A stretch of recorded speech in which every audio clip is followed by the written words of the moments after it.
ili kustawisha amani, ufanisi na hera nchi yetu na wale ambao haja zao wamezikabidhi mikononi mwetu. Amen.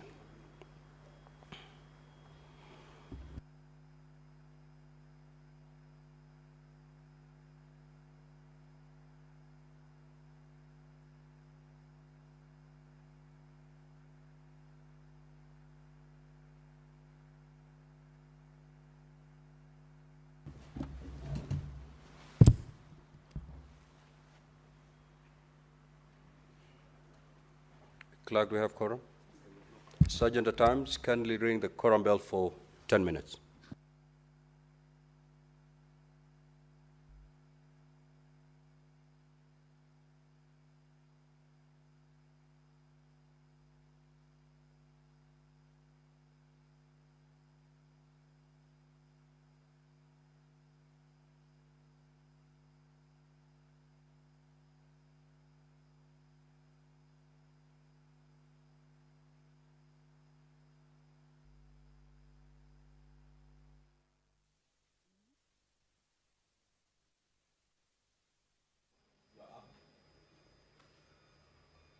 Well, the prayer has been said and the chair taken. However, as indicated, is that the House has not quorated yet. At least 15 senators shall be seated inside the chambers after the prayer is said and the chair taken. If that is not present, that would mean that the House has not quorated and would necessitate that particular quorum bell that is currently underway, of course, to alert the members of the Senate that the business is about to commence. However, there is a quorum hitch and that their presence is highly required inside the chambers just to join their colleagues and enable the House raise that much needed quorum for the business to commence. So that is a quorum bell following a quorum hitch at the commencement of a sitting. And that bell will be on until that quorum is attained. Of course, once that quorum is attained, then the business will, without any further delay, commence. Back to the business that the senators will be transacting this morning. They will be hearing responses on various concerns that the senators forwarded to the Ministry of Gender, Culture, Arts and Heritage. Responses that will be delivered by the Cabinet Secretary. Remember, Wednesday morning has been dedicated for Cabinet Secretaries to appear before the chambers to respond to concerns that are normally forwarded prior to their appearance before the chamber. And this morning, the Ministry of Gender, Culture, Arts and Heritage through the Cabinet Secretary, Hannah Wendot Cheptumo, will be here this morning. As you can see right at the front of the Senate chambers is a stand that the Cabinet Secretary, as she responds to the questions, will be standing. The nominated Senator, Honorable Catherine Muma, has questions or concerns that she will be seeking to have them addressed on matters Women Enterprise Fund. One is with regards to the performance in providing affordable and accessible loans since the digitization exercise in 2023. Also, data on a number of issues, that is per county.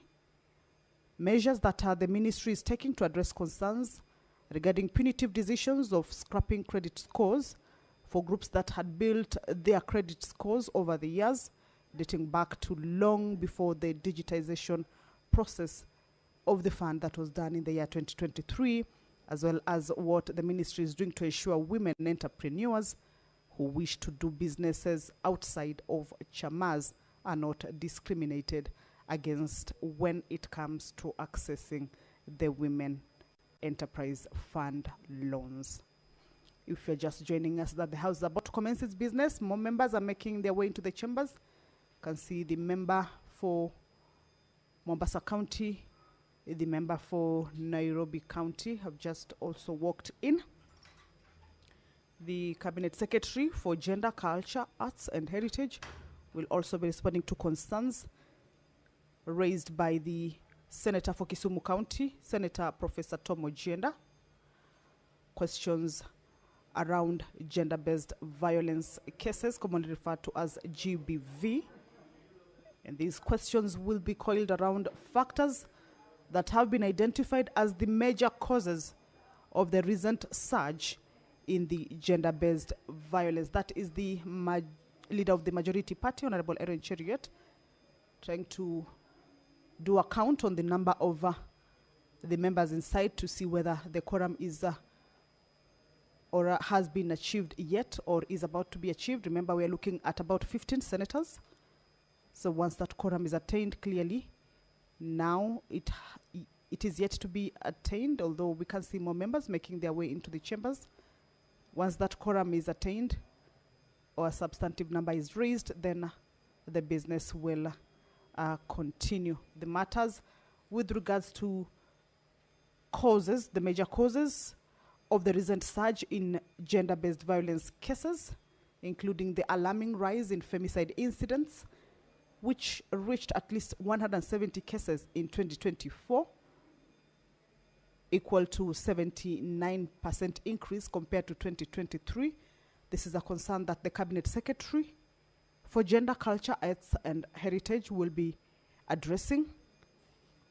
Also, concerns from the Senator for Kisumu County are what institutional challenges that currently hinder the effective enforcement of GBV-related laws. Remember, there are already laws in place, and the Senator will be seeking to find out whether there are any challenges that are hindering enforcement of these laws and what systemic reforms are being implemented to strengthen the capacity of law enforcement agencies and the judiciary in handling GBV and femicide cases.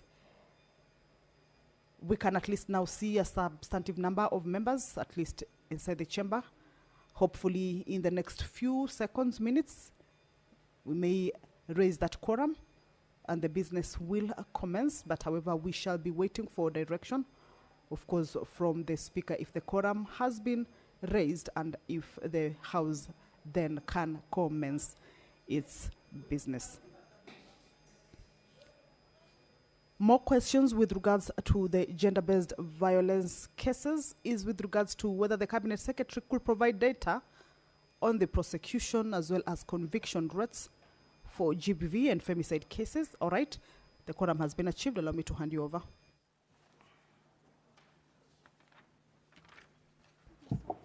We do have quorum now, so we will get down with the business of the day. Clerk, you may proceed to call the first order. Administration of oath. Order number 1, administration of oath. Order number 2, communication from the chair. Order number 3, messages. Order number 4, petitions. Order number 5, papers. Order number 6, notices of motion. Order number 7, questions and statements. Now, Honorable Senators, this morning we have the CS in charge of gender. I'm told he's already in the precincts of Parliament, and she's here for purposes of responding to question number 50 and question number 76 by Senator Muma and Senator Tom Agenda, respectively. Clerk, you may now usher in the Honorable CS. Yes. Thank you, Mr. Speaker. Mr. Speaker, perhaps before the CS gets in, the Speaker had received communication from the Office of the Clerk that the CS Treasury was appearing this morning to respond to questions, including a question that I had raised. As you guys see now, we have a different, we have a supplementary order paper, which means the CS is not coming. As Speaker, I just want your direction on this matter, because you remember the last time we had a conversation about the CS not appearing, you directed us to stop whining, and today I will not whine, Mr. Speaker, that we invoke the clause on the censure, that's a standing order, I think 51, Speaker, which I did, and I put forward a request to the Speaker for a censure motion against the CS Treasury. I have not received any communication on the status of that motion, Mr. Speaker. If we continue like this, then we are completely eroding the dignity of this House, completely. Mr. Speaker, just guide me on what, at this point, I'm supposed to do. Yeah, Honorable Senator, that matter was deliberated upon when it came before the SPC yesterday. And it was deemed that the two CSs, that is CS in charge of Treasury and the CS in charge of Tourism, had valid reasons, because they did communicate to me through the clerk, and the reasons they had given was deemed to be valid, and that's why the questions are not contained in today's order paper. And immediately SBC was done with the meeting, I think a communication was done to the effect that today's order paper was not going to contain the questions related to tourism and Treasury. And that's why we do not expect the CS Treasury and CS Tourism this morning. Do we have the CS in the House?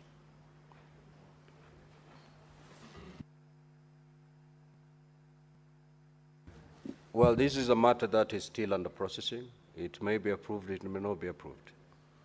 It has to journey through the normal procedure.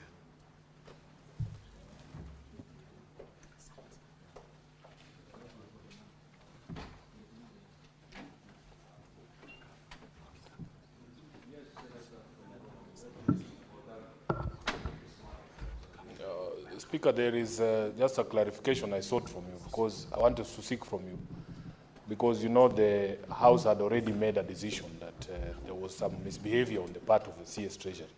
So when you say the motion by the Senator for Kitui may or may not be approved, I become a bit concerned, Honorable Speaker. It should be fast-tracked so that we are able to finish that matter. The motion is not a property of the House yet. It is still under processing. It may get to the floor, it may not get to the floor, just like any other motion. And no decision had been made on the conduct of the CS Treasury. A decision of that nature is made pursuant to a motion, which motion has not found its way to the House. Very well. Speaker, the request we are making is just the process of approval should be faster than what we're witnessing. Honorable Senator, the chair knows how to handle these matters. You simply put in your motion and await. Well guided, Speaker. Thank you.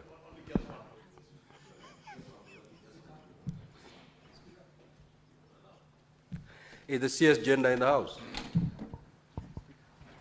Now, honorable senators, let us not waste time on this matter. Let us get down to business. Senator Wambua, you have had your chance to speak on this particular issue. I have directed on how this matter is going to be handled. Let's leave it there. So let us dispense with these two questions. Then maybe, time allowing, I'll give you an opportunity to continue with your clarifications. Clerk, do we have the CS gender present? Good. Now, honorable senators, we do have the CS agenda in the House.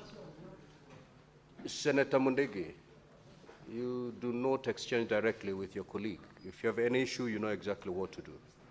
Now, the CS is here to respond to questions number 50 and 76. Number 50 is a question by Senator Catherine Muma. Now, honorable CS, welcome to the Senate.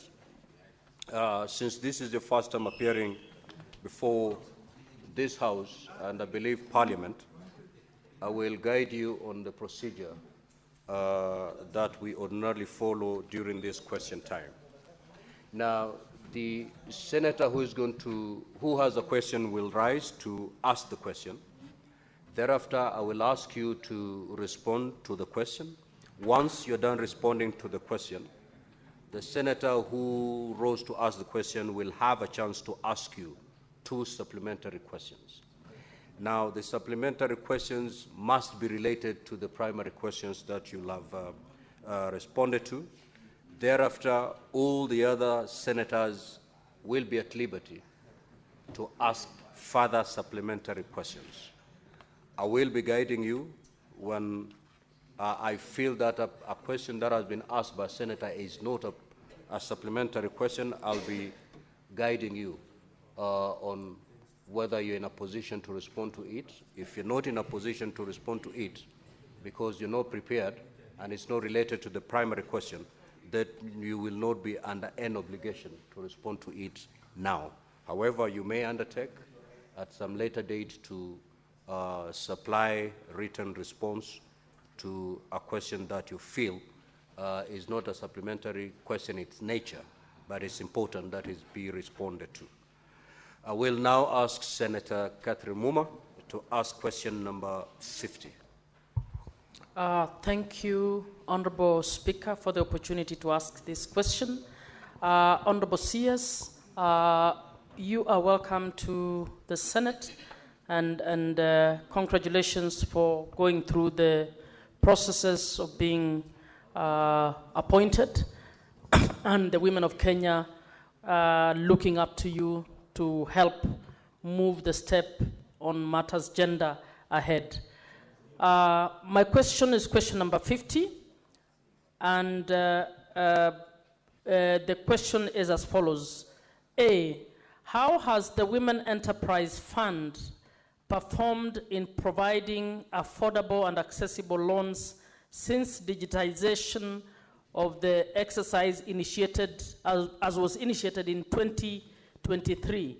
And could the Cabinet Secretary provide data per county on 1, the number of women groups and individuals who have benefited since inception of the new system; 2, the increase in the disbursement of loans to chamas or small and medium scale enterprises over the last 2 financial years; 3, the increase in the onboarding of new chamas into the fund's database since the inception of the digital system; and 4, number of groups that have dropped out of the fund due to challenges they encountered during onboarding in the new system, and what the ministry is doing to restore them. B, what measures is the ministry taking to address concerns regarding the punitive decision of scraping credit scores for groups that had built their credit scores over the years dating back to long before the digitization of the fund? And C, what is the ministry doing to ensure that women entrepreneurs who wish to do businesses out of chamas are not discriminated against when it comes to accessing Women Enterprise Fund loans? Thank you. Honorable CS, you may now proceed to respond.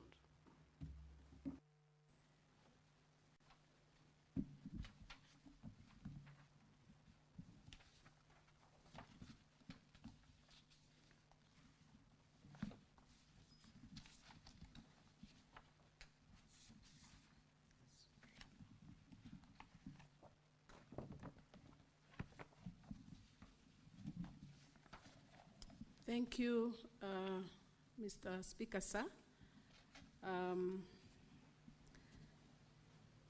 I'll go straight to answering the question. The question has been asked, and so, Honorable Speaker, I will respond to question A. Honorable Speaker, the fund changed its lending business model to digital from January 2023, following a presidential directive. The digital loan system went live on 1st January 2023, allowing women groups to opt in to own *2 254 ash without a requirement of pre-funding criteria except to having a Safaricom line. The initial phase was pilot, which ran till 16 September 2023. Then it was halted due to unprecedented loan default rate. Through this model, the fund had disbursed Kenya shillings 941,901,105 Kenya shillings to 18,955 women groups. And I shall be inviting the House to look at Annexure 1, which has the data. The data on the annexure puts together all the counties, the digital loans given as per the counties, the groups, the amount, and the loan balance. And if you look at that, the groups are 18,955, the amount is 941,705,755. The loan balance as at September 2024 is 695,672,783. It is detailed as per the county, and you can see the groups and how much was given and how much has been paid back, and the balance thereof. Number 2, or bullet 2, on that question is increase in the disbursement of loans to chairmas, small and medium-scale enterprises, SMSEs, over the last 2 financial years. Honorable Speaker, following the digital lending challenges experience, the Fund's Advisory Board, through the Cabinet Secretary, made a formal request to revert back to manual lending. His Excellency the President, through a communication from the Head of Public Service, reference SHGM Volume 1, dated 17 September 2024, granted the approval to revert back to manual lending through bankers' RIAM system. Since the resumption of the lending, the fund has disbursed 457,400,000 to 1,180 groups, benefiting 12,538 members under the revised Constituency Women Enterprise Scheme, CWES, lending channel C Annexure 2. The Annexure 2 is there at the back. That is again as per the counties. There's 47 counties of Kenya. So, and the groups, the number of members, and the approved amount is tabulated there very clearly.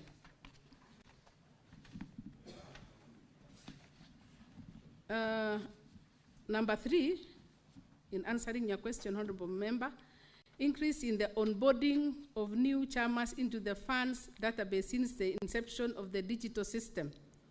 Honorable Speaker, the digital lending product was halted barely 3 months after rollout, hence not much data was collected to facilitate onboarding growth analysis.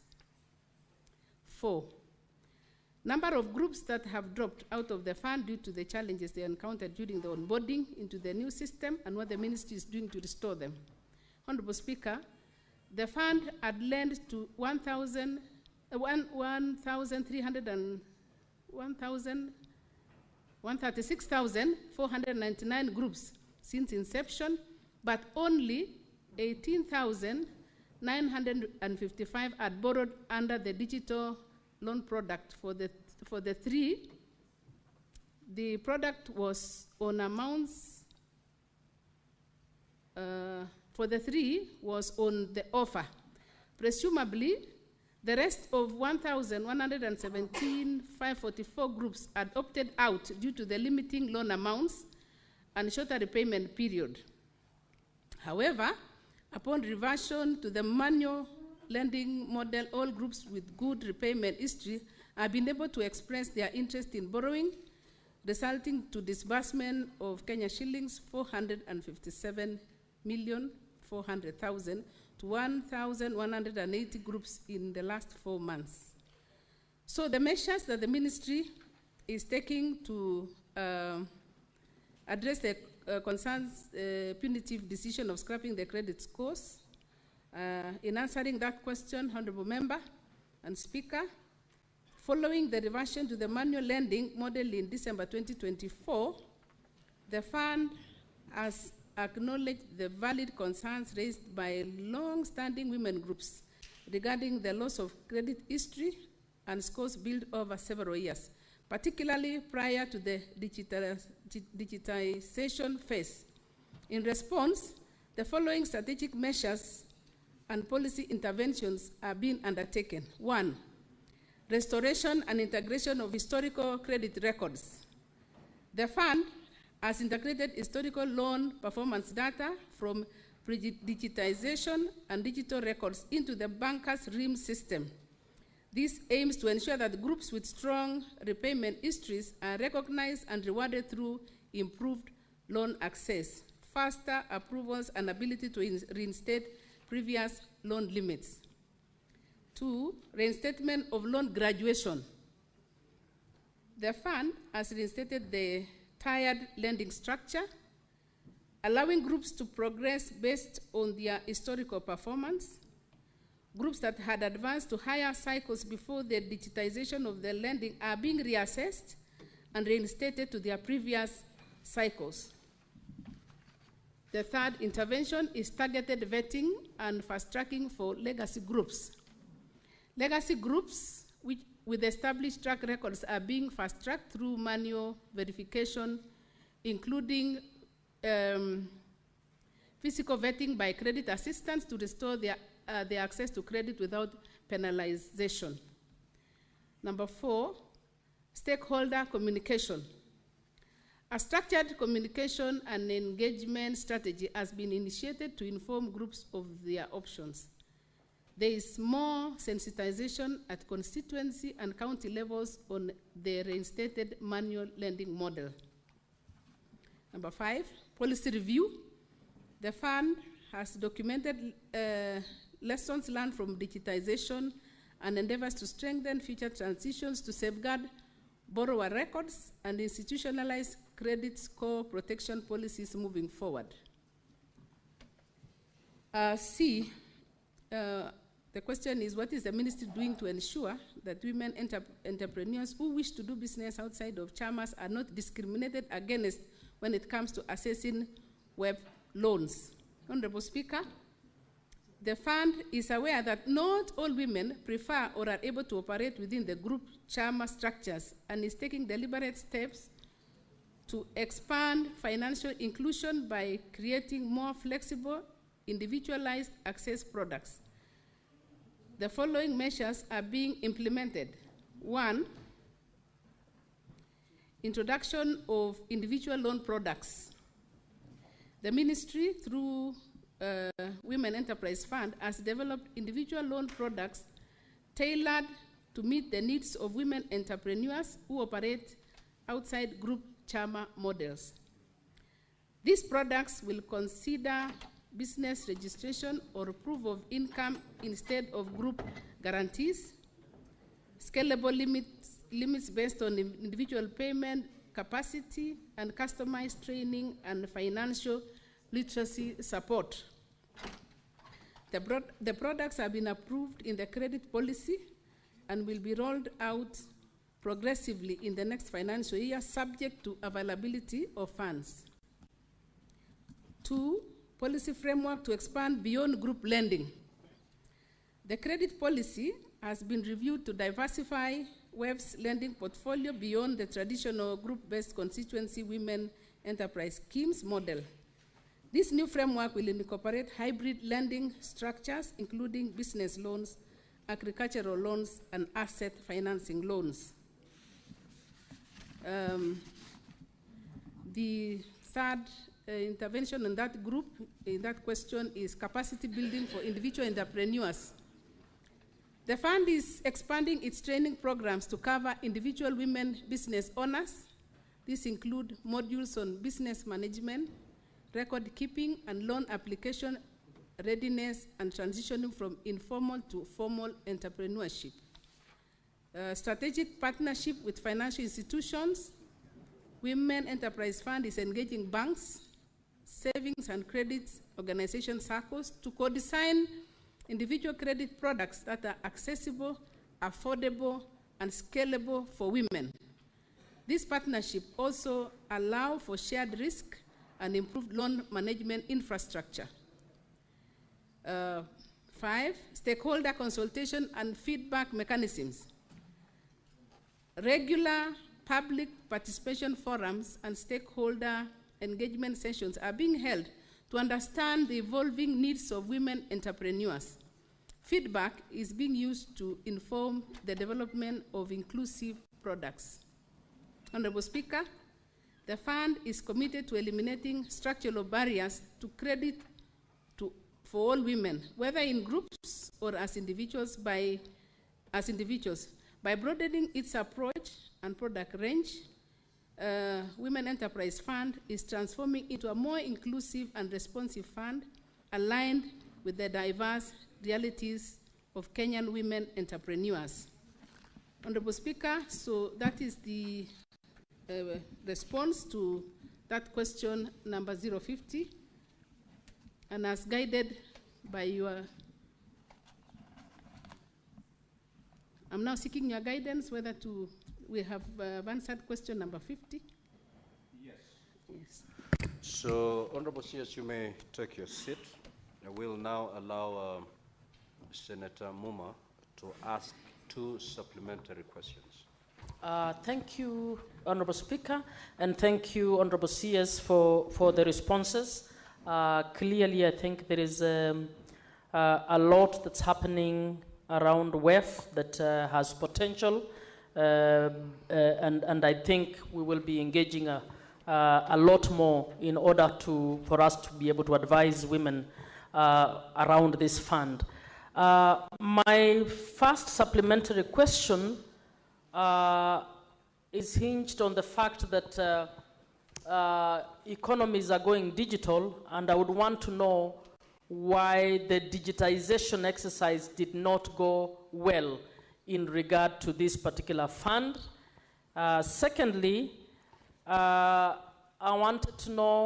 would like to know what is the highest amount lent and defaulted on, and by whom? Thank you. Honorable CS, you may proceed to respond.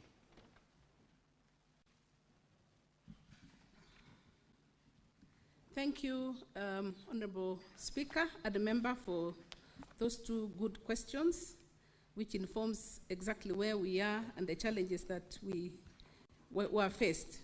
On the first question of why digitalization did not go well, is because of the system, the way it was put.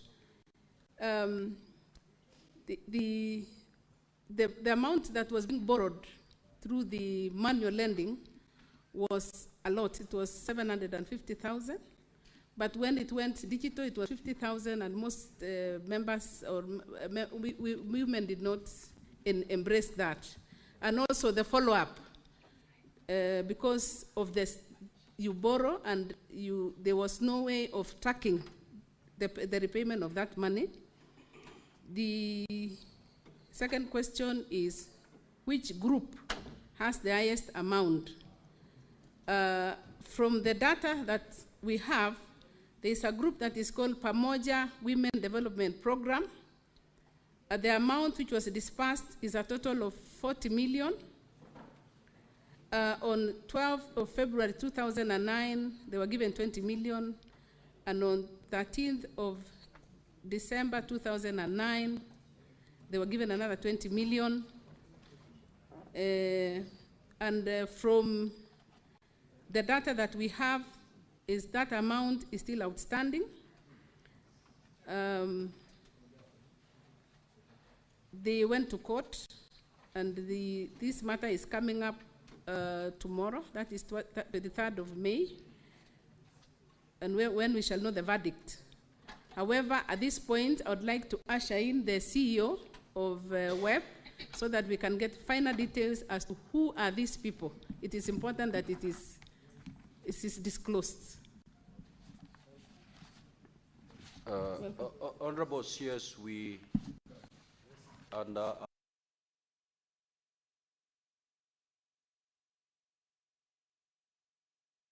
This is a matter that's before court. We may then wait to get the verdict from court, then thereafter we shall communicate the details. We will be willing. very well, Honorable CS. I will now call Senator Wambua to proceed to ask his supplementary question. Senator. Thank you, Mr. Speaker. Mr. Speaker, mine would really not be a question. I just want to make a comment on the response that the CS has brought. First, to begin by congratulating her that, Mr. Speaker, this is a maiden appearance in this House, and truth be told, from where I sit, Mr. Speaker, she has done well for her first appearance in terms of the detail of the question that she has brought to the House. What is the point of order, Senator Boni? Mr. Speaker, on the point of relevance, is this question time or time to make comments? The Senator of Kitui has clearly said he has no question, he has a comment. Can he allow members with questions to ask questions, Mr. Speaker? Understanding order number 1, I will allow him to proceed.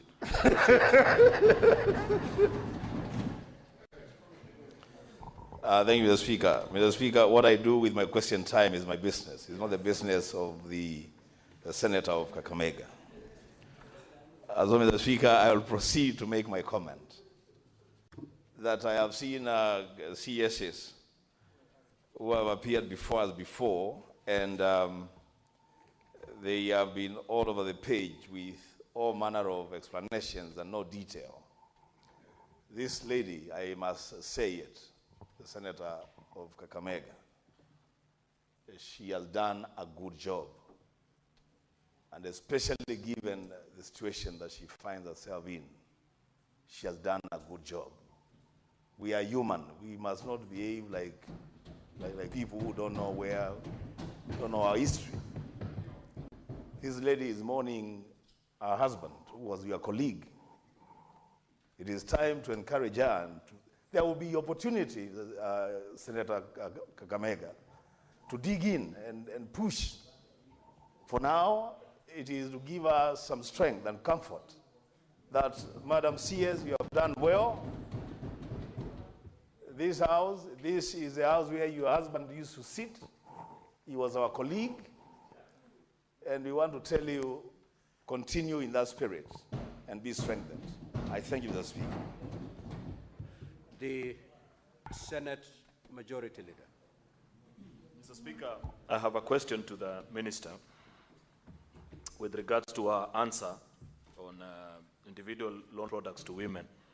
Women entrepreneurs, Mr. Speaker, face very serious challenges, and women have to overcome more barriers than us men in terms of access to opportunities.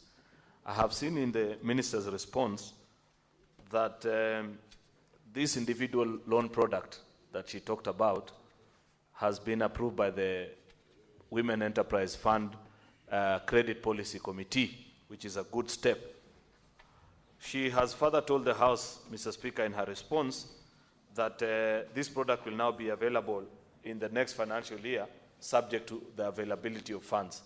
It will be important for us to tell the House how much they have requested from the budget that is presently before the National Assembly, Mr. Speaker, for us to know. Secondly, apart from the work that they do at the national level, is there any intention to collaborate the efforts of Women Enterprise Fund and our county governments to capacity build for our counties to ensure that I see many counties try to run enterprise programs for young people and for women. Given that Women Enterprise Fund has been the model institution in the country, and they have learned over the years how to do this better. What is at stake in terms of planning collaboration with our county governments? Lastly, Mr. Speaker, if you permit me, is also to make a comment like Senator Wambua, to congratulate the CS first on her appointment, secondly on her maiden appearance before this House, and to tell her that she has done well so far, and she should keep up the good work, ensuring that she turns up to Parliament like this when she is invited, and to appreciate that so far she has given a good account of herself. I thank you, Mr. Speaker. Now, Honorable CS, just note down those questions because you'll take some more from Honorable Senators. The Honorable Senator Kavindu.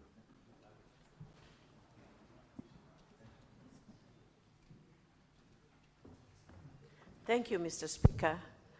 I want to, first of all, start by congratulating Honorable CS for the good work that she's doing and telling her to keep it up and to be strong and help the women of this country. And I asked her what she's doing about the GBV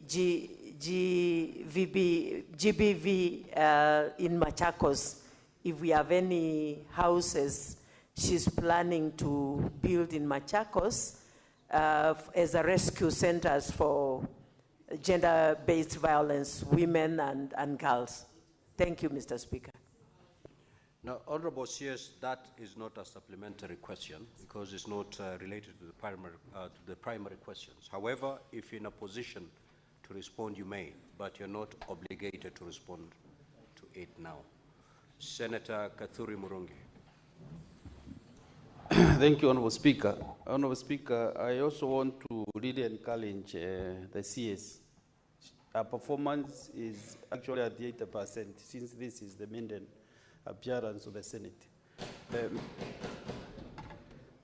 Honorable Speaker, I want to ask a supplementary question on the performance of the loan, Women Enterprise Fund.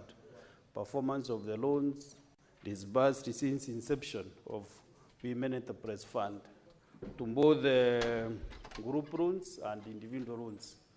And Mr. Speaker, since there has been a debate that there are so many funds out there, there is Women Enterprise Fund, Youth Enterprise Fund, Micro Small Enterprises, Authority also has money giving to the small businesses.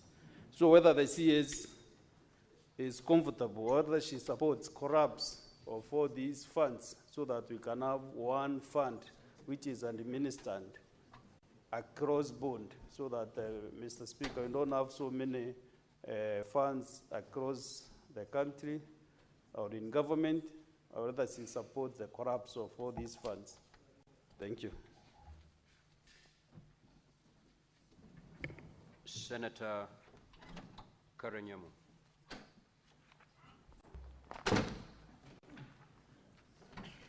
Thank you, Mr. Speaker. I just want to join my colleagues in congratulating the CS and tell her that her work is cut out for her. Of the women of Kenya, our expectations are very high on this docket, on her docket. We want to have to think about her legacy and the impact this position is going to have on the women of Kenya, and to ignore the noise because public work can attract a lot of noise, but we support you. And anytime you need us to help you with any legislative proposal you may have, we are here to support you. Thank you. Senator Veronica Maina. Honorable CS, welcome to the House and congratulations. I am confident that you'll be able to carry out your mandate and you make all the women proud. I have a question supplementary to the question asked by Senator Catherine Muma. In your response, you have indicated that 1,180 groups have benefited, about 12,538 members under the revised Constituency Women Enterprise Scheme. Honorable CS, as you can very well see, so many women have been left out of that bracket. 12,538 is almost an underwhelming number. And when you look at the women and the role they have towards the family, towards the community, they make up over 50% of our population. And we now have very many women who are heading homesteads as single parents. And we have very many women who are in very vulnerable categories. What is the ministry doing to ensure that this fund is accessible to many more women, and to ensure that the requirement for security, even by the formal banking sector, when women are borrowing, those requirements are being eased off to give women access to more finance and access to more loans to be able to do business and support their livelihoods and their families' livelihoods. Senator Chute.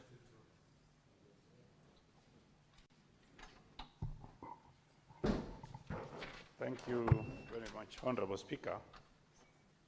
Honorable Speaker, let me take this opportunity to thank the CS for appearing before the Senate today, and also congratulate her for her appointment. And I wanted to tell Madam CS, the seat I am sitting on today was being occupied by Senator Cheptumo earlier. And your response was very good.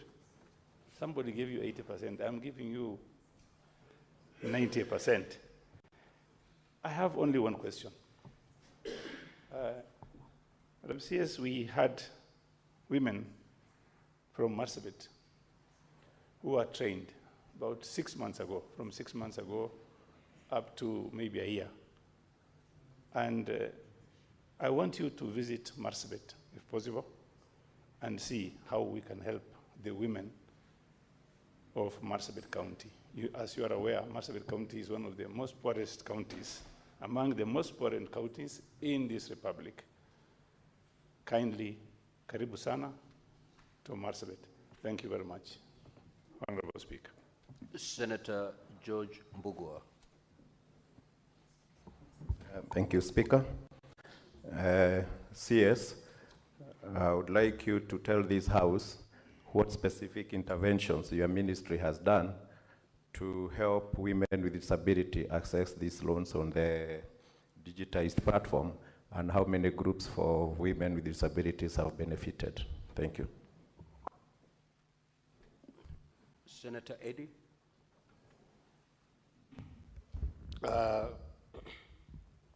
Thank you, Mr. Speaker, and good morning, CS. Let me also take this opportunity to congratulate you on your new role. And I must say that today I'm seeing the members of the House being very amicable and welcoming you to this House very amicably. But I must say that we as a House, in our oversight role, have faced a lot of challenges with a few CSS who sometimes are contentious with this House in terms of sometimes not honoring the invitations of this House. So I want to wish you the courage to veer from that path, even as you take this new role, that when we invite you to this House, I hope that the partnership will be that you also honor this House more than some CSS have done before. But that said, I just wanted to have a quick follow-up question. We had, as the CS in charge of cooperatives, and we were looking at the ASLAS fund, I think last week. And one of the challenges that we had was that there is no framework that is clear in terms of proper follow-up on people paying for these monies. I wanted to ask you on this particular fund that you are administering, what is the framework to ensure that people actually do abide by being able to pay back where it is required, and making sure that there's an evaluation framework for the impact of those funds with these women? What are the metrics you're using to evaluate that this money is placed in a place that is ensuring that the return on investment on those funds as a government? Thank you, Mr. Speaker. Honorable CS, you may now proceed to respond.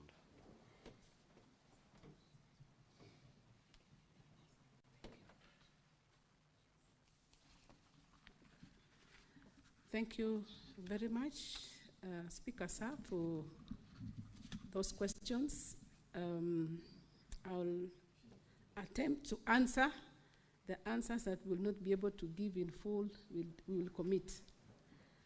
The first question was by the majority leader on how much we have requested through the budget, has been requested through the budget process, and the figure that we have is 4.5 billion.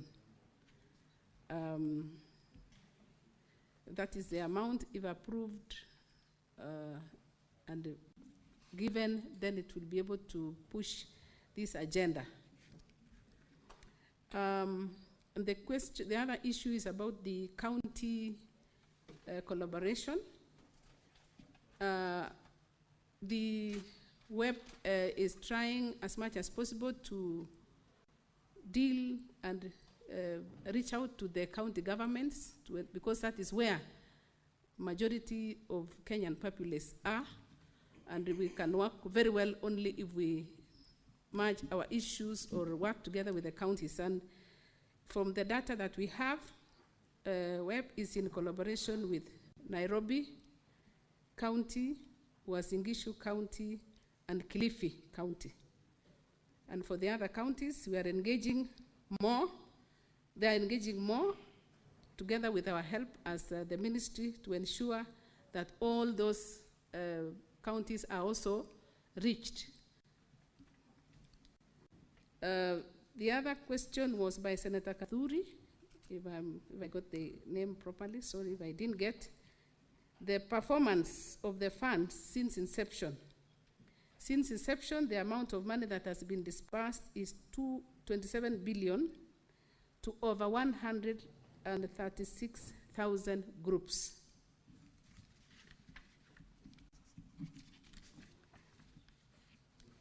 The question, one of the questions which was asked was whether we support the merger. The challenge that is there with the merger is the specialized groups. Women, for example, have their special way of doing things. The other groups also have a special way. So if we merge without looking at the ripple effects, then most likely it will again go back to frustrating the efforts which have been made. And as one member said, these are the people, the women have issues and they have specialized way of meeting their needs. And therefore it would be important that we pilot first before we completely merge, because it may actually kill the original objective. Senator Veronica Maina asked about the security that the groups are supposed to have. We are engaging the groups at the grassroots level, including the chiefs who know these women, and they can be able to help even when we are tracking the monies that have not been paid.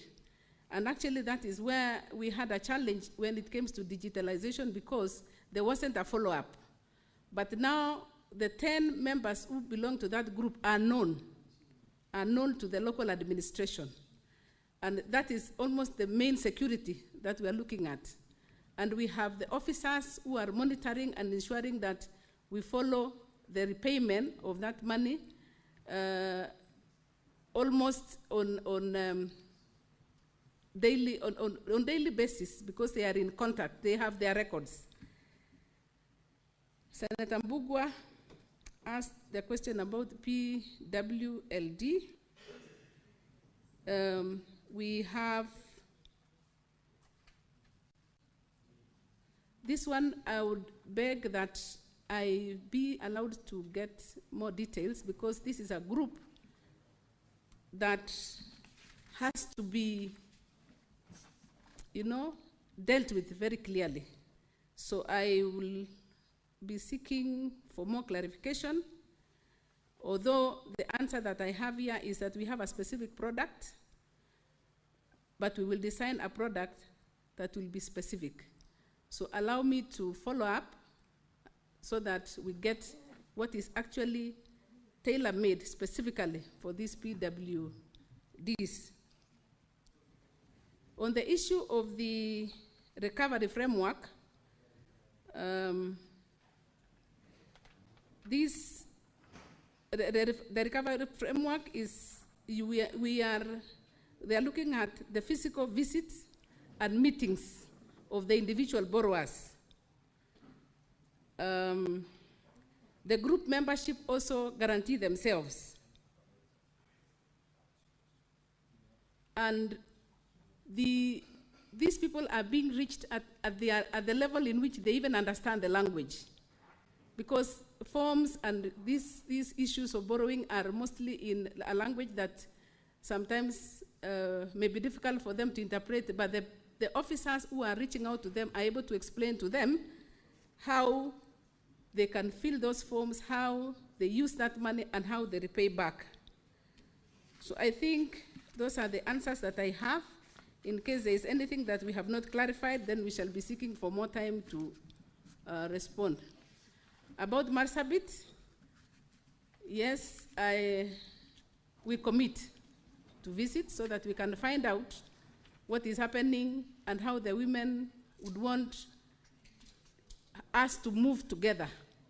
So that one I can commit.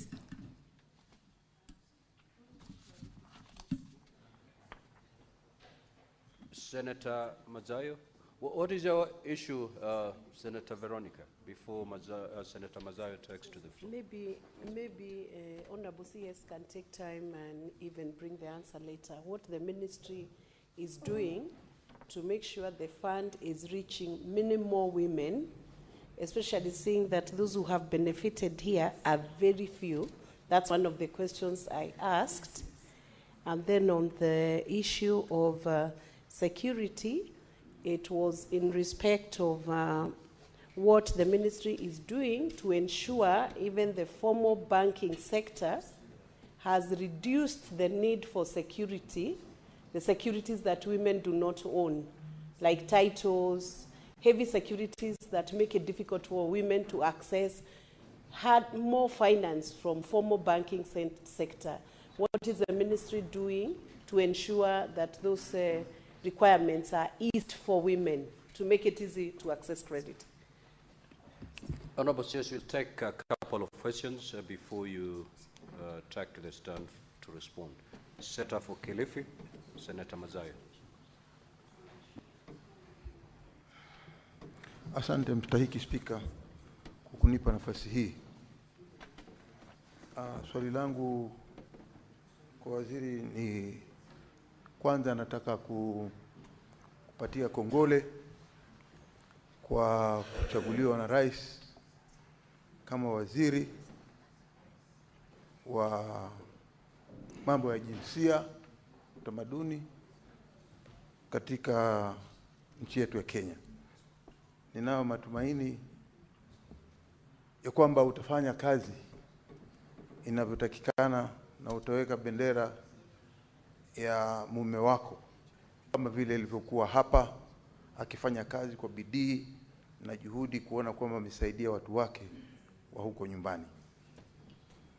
Swala langu mimi ni,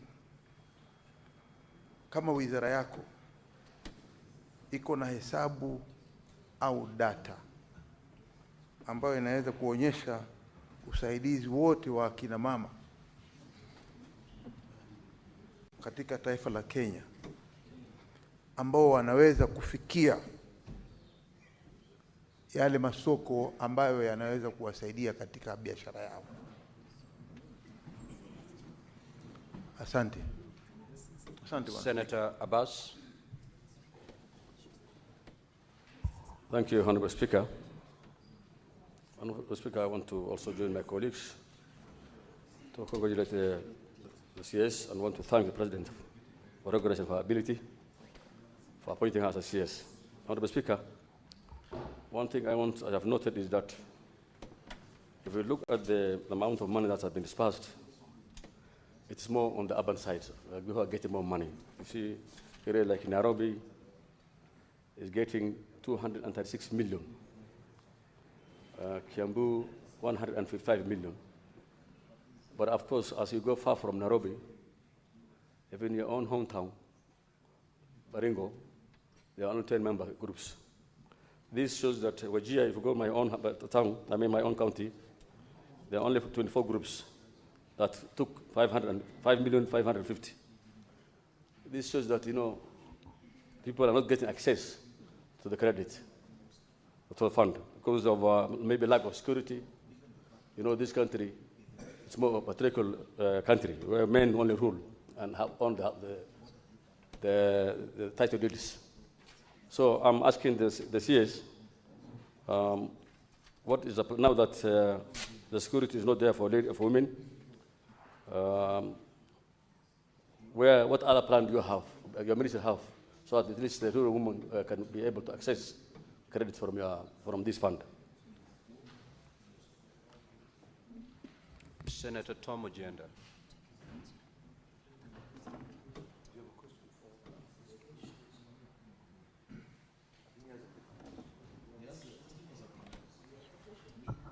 Yes, Mr. Speaker, I have a question. My question is question number 76. No.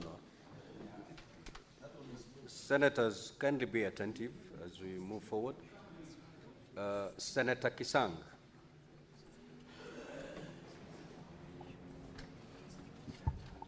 Thank you, Honorable Speaker. Honorable Speaker, I also want to join my colleagues to congratulate Anna for her appointment as the CS. Honorable Speaker, as my colleagues have said, maybe the CS needs to also do some more of civic education in the rural counties so that more of our women may take these particular funds to at least empower them economically, especially in the groups, so that they can develop. Honorable Speaker, I remember when I was the MB for Marakwet West, we worked very closely with the ministry to ensure more groups and also assist them to basically undertake projects that are more viable, that will give them profit.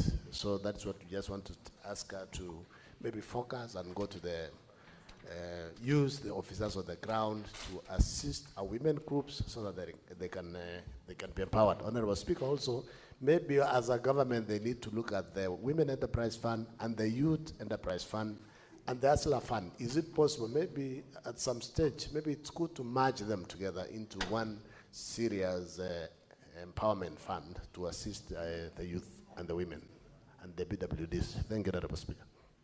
Honorable CS, you may now proceed to respond.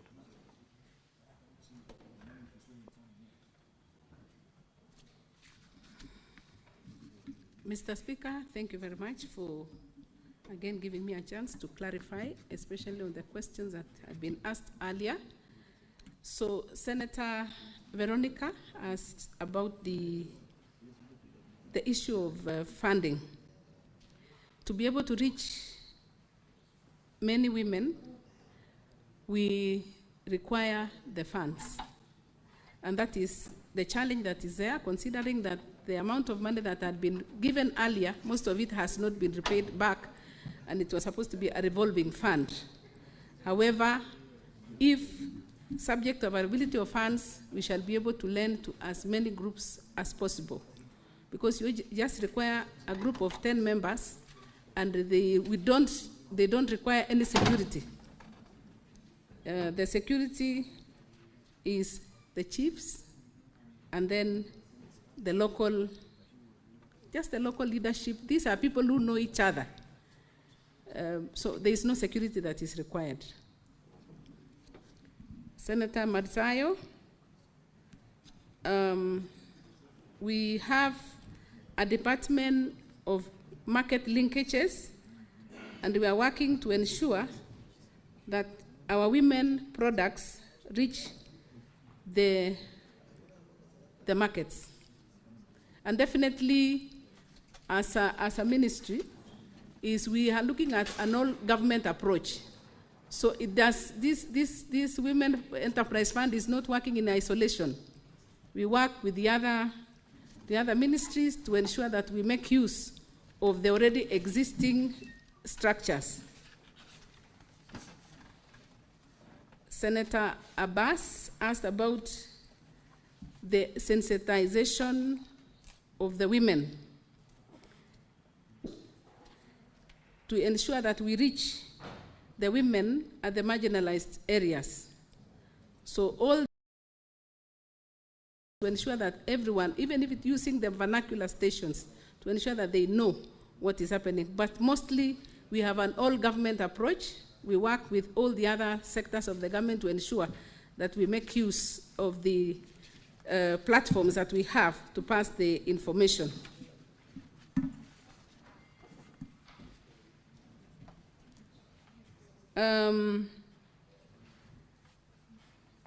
I can't quite remember the question that was asked by Senator Abbas. Senator Abbas, maybe you may repeat the question. But the rural areas don't have title deeds. Yes. And mostly in Kenya, actually women must don't own many properties. They are more of a patriarchal country. It's only men who own most of the titles. So is there any other way that we have, without security or any other measures that can be used for the women to access the fund without any title deed? Thank you. Thank you, Senator. I think that is a question that then I will just re-emphasize that the Women Enterprise Fund, we don't ask for security. Security is just a local administration and their own groups because they know each other. And the officers who are there to ensure that they monitor and they remind them. Sometimes it is not that they don't want to pay. It is because monitoring. That is why digital could not work. But this one for borrowing one-on-one is what is helping because we have their data and their forms.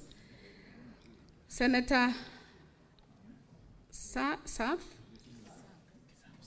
No, Senator Kisang. Sorry, Senator, it is somebody else who wrote. I know your name properly. Civic education is what is very key. The women have to be reminded every time that this is a facility that belongs to all women. It is not for a special category of people. And this civic education is being carried out at the constituency level, and the women are being advised, or rather they are being educated through their forums, even in churches where they are meeting, to be told that this is a facility that is there and it is available to anyone as long as you meet the minimum requirement of being at least 10 members. So, and I know most of the places, the marginalized communities, some of this information has not reached out to them, but that is exactly what we shall be endeavoring to do, to ensure that we reach out in all forums that they are available, to ensure that they get to know that this facility is available and they should make use of it. Thank you very much. Senator Olakina. Thank you, Mr. Speaker. Let me begin by congratulating the newly appointed Cabinet Secretary. I was with her in Narok last week, or is it 2 weeks ago?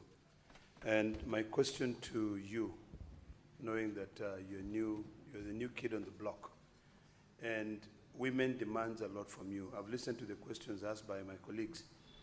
On this issue of women being able to borrow money, access to that money, are you in a position to devolve? Because I'm imagining of a woman in Baringo or a woman in Narok County in Mosiro who cannot be able to access through the phone, who also is not able to come to Nairobi. How is that woman going to know that there is money that she can be able to apply, either individually or through a group? Thank you, Mr. Speaker. Honorable CS, you may proceed to respond.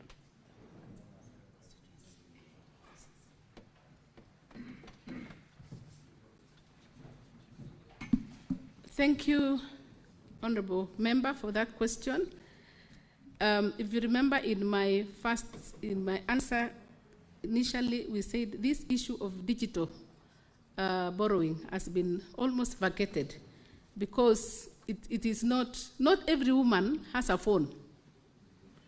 Not everybody has a phone, by the way. So we are reverting back to manual borrowing, and that requires personnel to ensure that they go educating the members, or rather the women, on the availability of this fund. So we are using the constituency.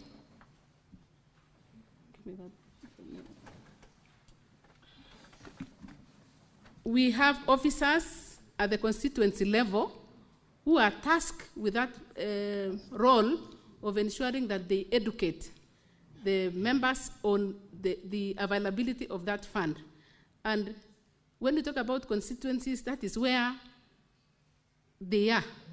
And we have an officer who is actually educating them at that level. Then that information, with time, maybe progressively, with time it will reach out to them.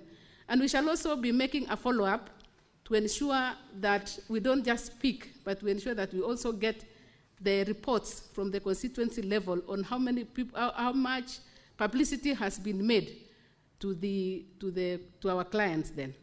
Thank you very much. Thank you, Honorable CS. I will now allow the Senator for Kisumu, Honorable Professor Tom Ojenda, to ask question number 76.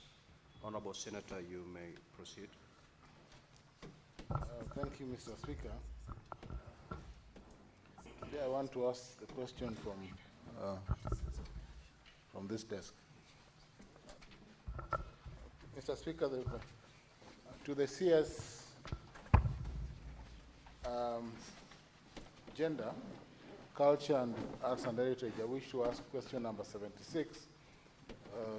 CS, what factors have been identified as the major causes of the recent surge in gender-based violence cases,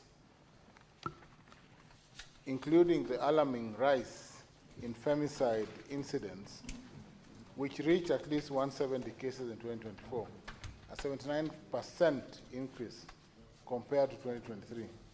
Part two, what institutional challenges currently hinder the effective enforcement, enforcement of GBV-related laws, and what systemic reforms are being implemented to strengthen the capacity of law enforcement agencies and the judiciary in handling gender-based violence and femicide cases? So, Speaker, part three is, could the Cabinet Secretary provide data on the prosecution and conviction rates for GBV and femicide cases in Kenya over the past 5 years, and indicate whether there are plans to establish GBV courts to expedite and sensitively handle these cases? Part D, what is the current status of the implementation of the Protection Against Domestic Violence Act and the National Policy on Prevention and Response to Gender-Based Violence?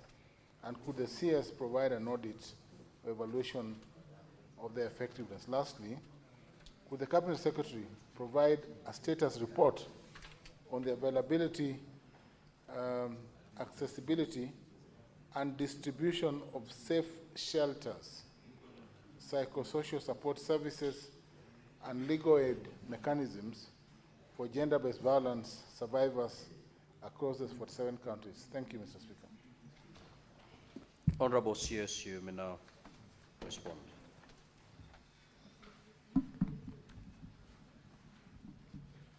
Thank you, Honorable Speaker and member, for that question.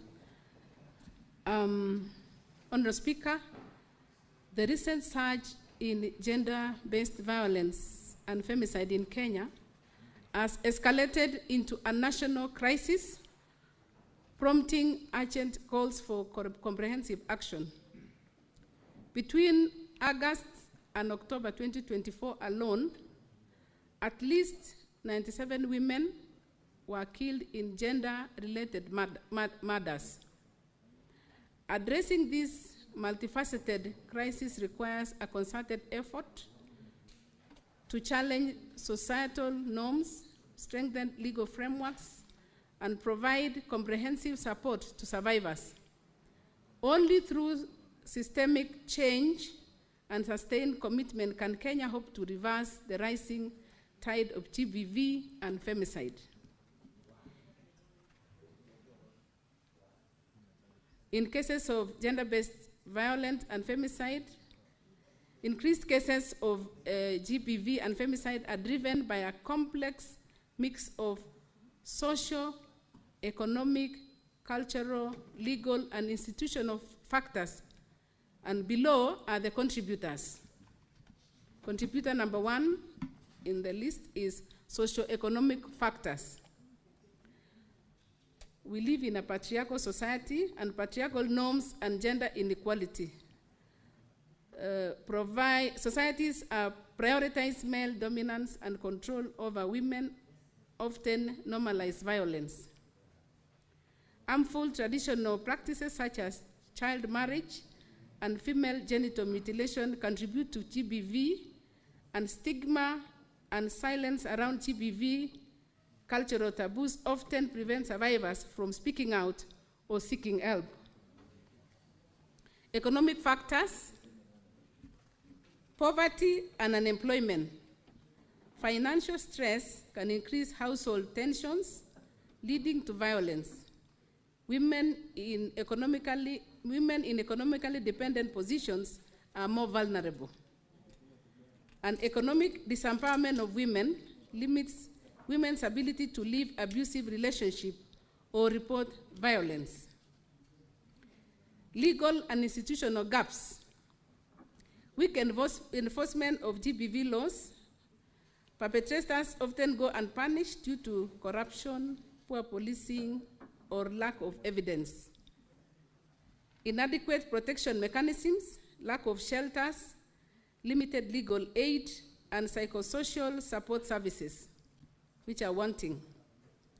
Slow justice systems. Survivors may be discouraged from pursuing cases due to delays or traumatizing processes. Political and conflict-related factors. Insecurity and conflict. During war or political unrest, GBV is often used as a weapon or becomes more prevalent due to breakdown of laws and order and inadequate political support in some devolved units. Media technology. There is normalization of violence in the media. Exposure to violent content can desensitize audiences or perpetuate harmful gender norms. Cyberbullying and online harassment. Social media has become a new frontier for GBV, especially against women in public life. Alcohol and substance abuse. Increased use of alcohol and drug abuse are linked to impulsivity and aggression, often escalating violent behavior at homes and in public spaces. The B of that question is: what institutional challenges currently hinder the effective enforcement of GBV-related laws, and what systemic reforms are being implemented to strengthen the capacity of law enforcement agencies and the judiciary in handling GBV and femicide cases? Honorable Speaker, GBV remains a pervasive human rights issue in Kenya, affecting women, men, and children across all socioeconomic backgrounds. Despite the existence of progressive laws such as the Sexual Offences Act 2006, the Protection Against Domestic Violence Act 2015, and various provisions in the Constitution of Kenya, the enforcement of these legal frameworks continues to face significant obstacles. The institutional challenges undermine efforts to protect survivors, hold perpetrators accountable, and deter future incidents of gender-based violence. Addressing these systemic issues is crucial for achieving justice and fostering a society free from violence and discrimination. Honorable Speaker, The institutional challenges include, and I emphasize, 1, weak coordination among government agencies. There is often a lack of coordination between key factors such as the police, judiciary, health services, and social services. This fragmentation results in inconsistent responses and delays in case processing and inadequate survivor support. 2, inadequate capacity and training of law enforcement officers. Many police officers, prosecutors, and judicial officers lack specialized training in handling GBV cases. This leads to mishandling of evidence, insensitive treatment of survivors, and poor case outcomes. The third challenge is limited resources and infrastructure. Critical institutions such as police stations, gender desks, shelters, and forensic labs are under-resourced. This limits their ability to respond effectively to GBV incidents, especially in rural and marginalized areas. Corruption and impunity. Corruption within the justice system often leads to their dismissal or manipulation of these cases. Perpetrators may bribe officials to avoid prosecution, while survivors may be coerced with withdrawing the cases. Backlog and delays in the judicial system. Kenya's courts are overwhelmed with a backlog of cases, leading to significant delays in the resolution of these matters, and survivors often lose hope or drop cases due to the prolonged wait for justice. Cultural and social norms within institutions. Institutional personnel may hold patriarchal or victim-blaming attitudes, which influence their willingness to act decisively on GBV cases. Such norms often result in the trivialization or dismissal of complaints. Poor data management and case tracking. There is no comprehensive centralized system for collecting and managing GBV data across institutions. This hampers evidence-based policymaking and the monitoring of enforcement effectiveness. Inadequate survivor-centered approaches. Many institutions do not prioritize the safety, dignity, and confidentiality of GBV survivors. This deters survivors from reporting and engaging with formal systems. Honorable Speaker, my ministry, in collaboration with key stakeholders, is undertaking significant systemic reforms to enhance the capacity of law enforcement agencies and the judiciary in handling femicide cases. These efforts aim to address systemic challenges and ensure justice for survivors. The establishment of specialized gender-based violence courts. In 2023, the Kenyan judiciary launched at least 5 specialized sexual and gender-based violence special courts in regions including Shanzu, Siaya, Kisumu, Kibera, and Makadara. These courts are designed to expedite GBV cases, reduce case backlogs, and provide survivor-centered justice. Currently, Kenya has 12 specialized courts for victims of GBV. Formation of a presidential working group on femicide. In December 2024, the Kenyan cabinet approved the formation of a multi-sectoral presidential working group tasked with developing a comprehensive approach to address the increasing GBV cases, including femicide. This group, comprising religious leaders, parents, schools, security agencies, and civil society organizations, is mandated to identify legal and enforcement gaps and deliver actionable recommendations within 90 days. Specialized units within the Office of the Director of Public Prosecutions, ODPP. The ODPP has established specialized units focusing on SGBV, counter-trafficking in persons, and child protection. These units are staffed with trained prosecutors who handle cases with trauma-informed approach, ensuring effective prosecution and victim support.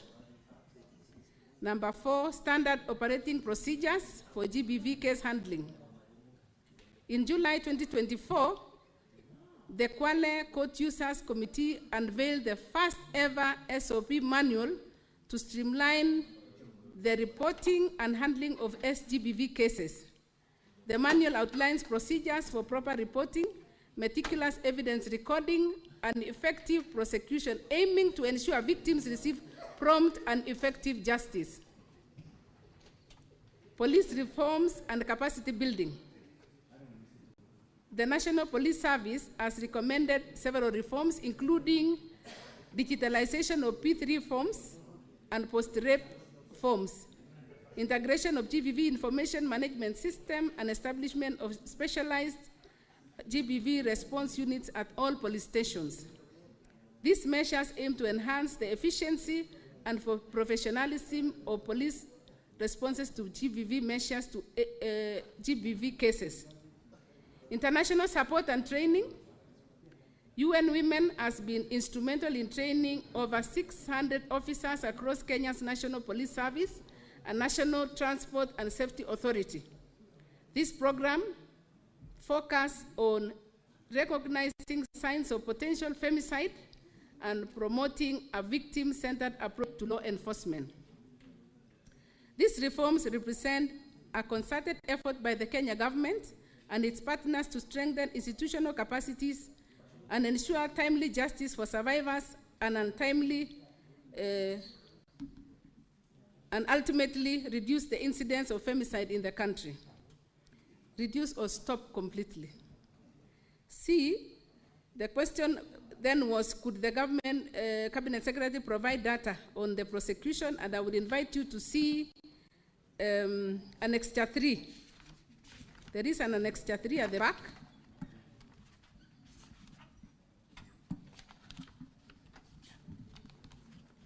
Annexure 3 provides a summary of femicide data in Kenya, and the source, honorable member, of this data is the Ministry of Interior and Administration. So I'll invite you to see that data, which clearly gives the summary. Madam CS, just a minute.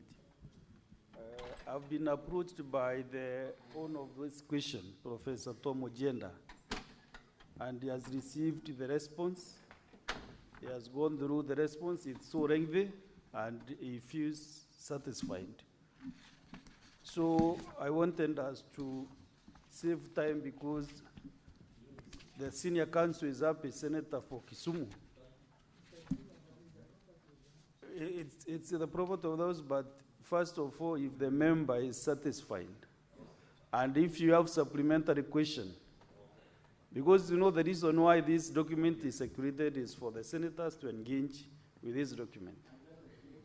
So, yes, Senator Tom Ojenda, just have a seat, I do some Unlike my Senator Chirargei, I'm a gender-based violence expert, and I'm happy with the response. I read a lot. So I read a response, and I'm satisfied that CS Cheptumo has done a comprehensive response to the question, and I'm happy. Unlike Mr. Chirargei here, who rarely reads. Senator Chelagei. No, Senator, just a minute, Senator Chelagei. You know this behavior of exchanging between the heads. Personally, I will never accept that. While presiding this house, I will never accept those exchanges.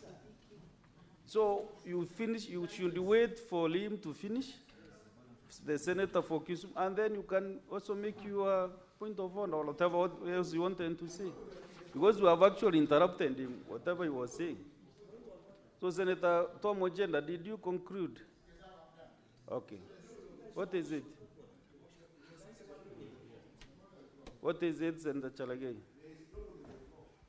Mr. Speaker, is it in order, understanding order 101 on contents of speeches, for Senator Professor Tom Ojenda to allude that I don't read, Mr. Speaker? I have written even books, Mr. Speaker. He is the one who used to force us in class to read his own book. And I read his book from cover to cover on principles of conveyancing, Mr. Speaker. Is he in order? He should withdraw and apologize. Because I'm known to be an avid reader and he can visit my private library after this. It is quite out of order to ask your lecturer, your teacher, professor of law to apologize to you. We are equal, Mr. Speaker, before at this House of Union, Mr. Speaker. No, let me first clear this. So, Madam CS, if there is anything you feel you want to, maybe to, as you summarize your presentation, if there is anything that you feel you want to insist, Senator Veronica, now, who is now really communicating in this house? Is it Senator Veronica or the chair?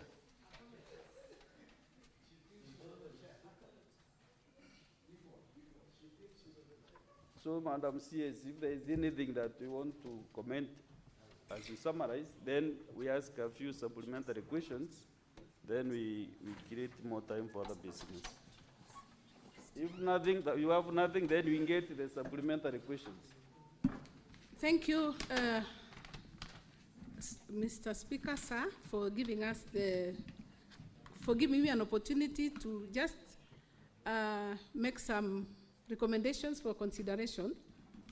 Number one, for the ministry to effectively operationalize protection centers, including polycare, there is need for increased funding. Currently, the protection of against domestic violence is in progress, spearheaded by Kenya law reform, supported by Attorney General's office. So we are seeking for consideration to be passed as an act of parliament when it has gone through the entire processes. We consider additional funds to operationalize gender-based violence protection centers and ANGAF. The gender-related targets to be part of performance contracting, including gender targets in performance, including gender targets in performance contracting. In Kenya, it is crucial for advancing gender equality and fulfilling national and international requirements. Performance contracts compel ministries, departments, and agencies to actively implement gender-related policies and for tracking of the same. So with the gender targets included, institutions are held accountable for translating policy into measurable action.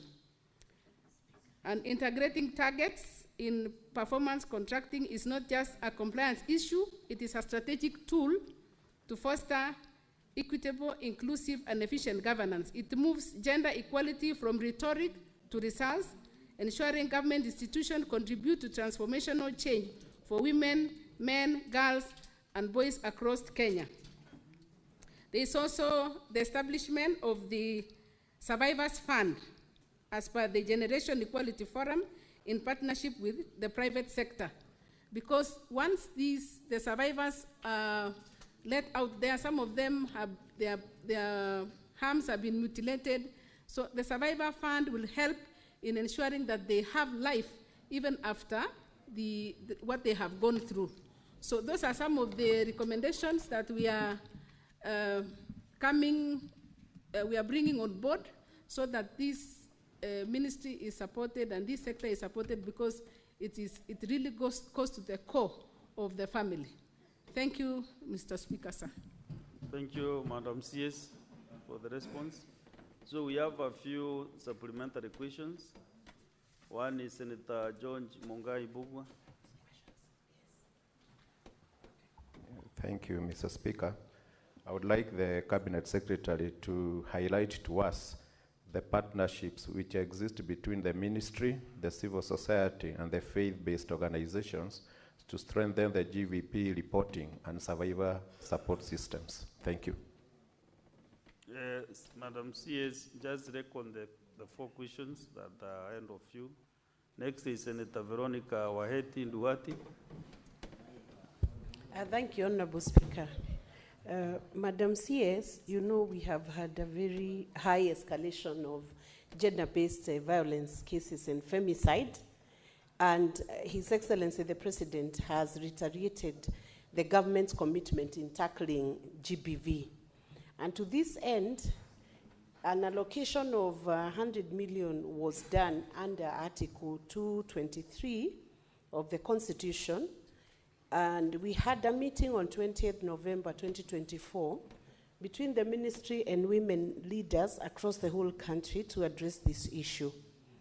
And following that meeting, the women leaders submitted work plans to go across all the constituencies to deal with. Honorable CS, could you guide the House on when this hit this GBV head-on and deal with it from across all the constituencies in Kenya, hoping that the incidences of femicide can be reduced in the country?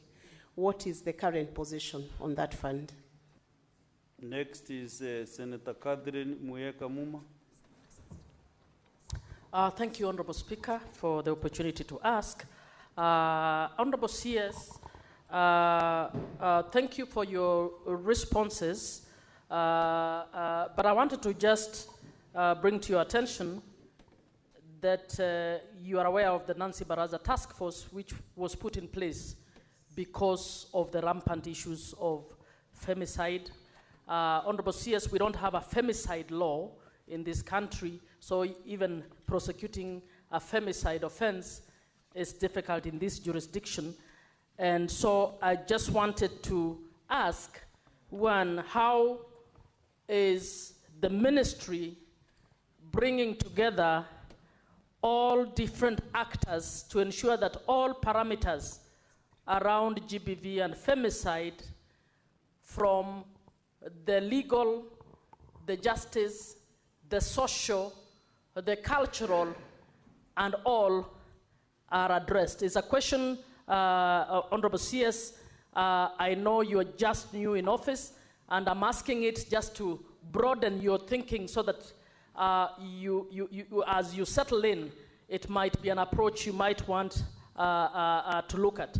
Honorable Speaker, allow me just to make one comment. Honorable CS, the gender indicators will never improve unless we acknowledge that gender is a cross-cutting issue that must be discussed on every decision-making table. It needs to be discussed in the Ministry of Interior, Ministry of Health, Ministry of Water, and everywhere. So greater collaboration by your ministry and coordination in a technical manner is what will help us move forward. So my question then would be, how will you get this collaboration with the key stakeholders in order for us to reduce the instances of GBV and femicide? That was the last question. Madam CS, you can answer the 3 questions. Thank you very much, Honorable Speaker. I'll first take the question by Senator Mungai.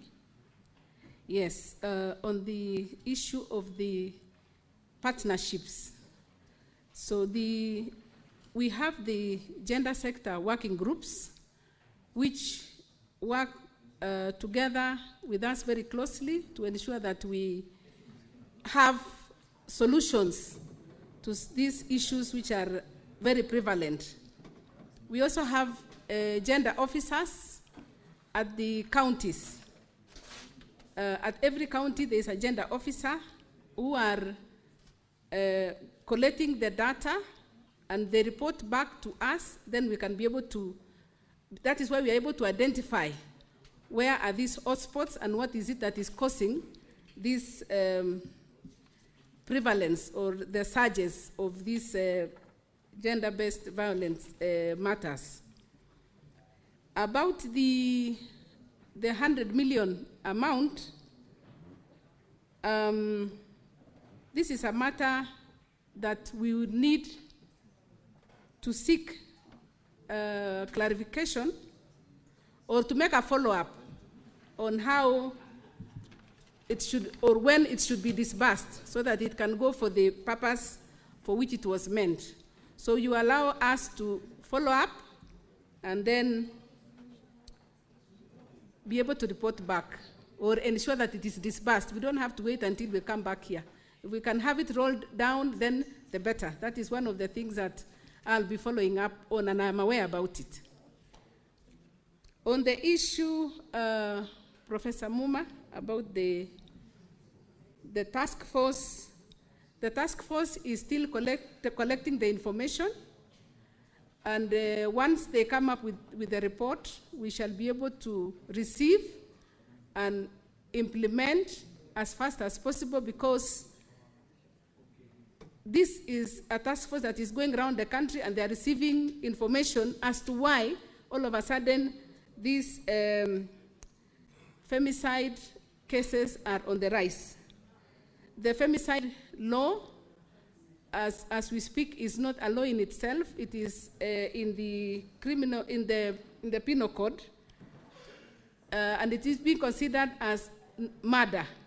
So let's wait and see what comes out of the data, and then we'll be able to work together with all the groups, the judiciary, and all the groups. We shall be able to see the recommendation and ensure that these femicide cases come to an end.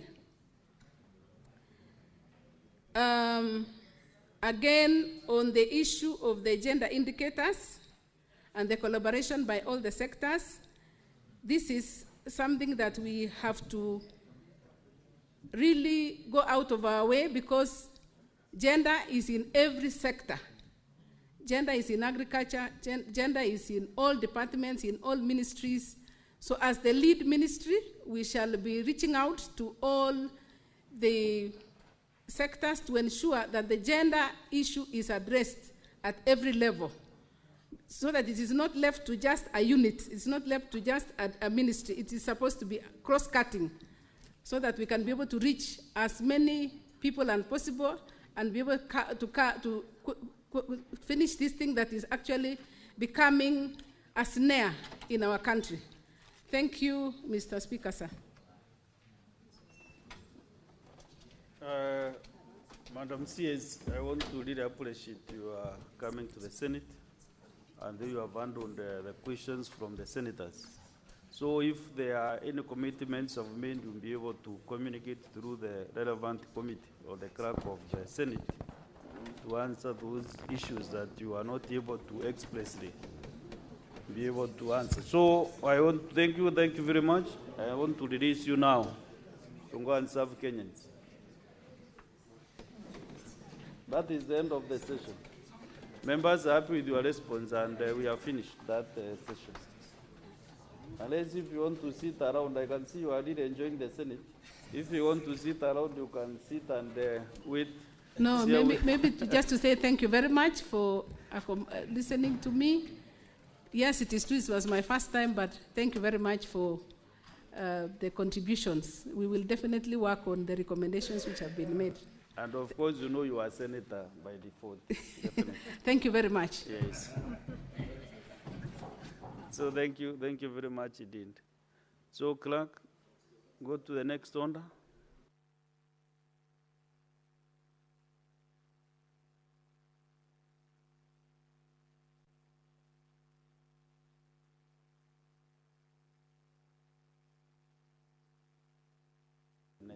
Next order, clerk. Order number 8, the Division of Revenue Bill, National Assembly Bills number 10 of 2025, second reading. Resumption of debate interrupted on Tuesday, 20th May 2025.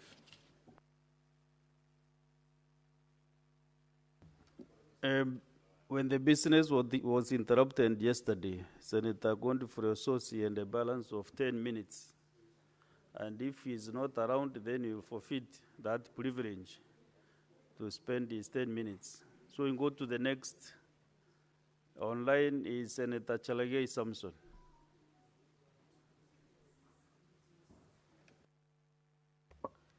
Thank you, Mr. Speaker, sir.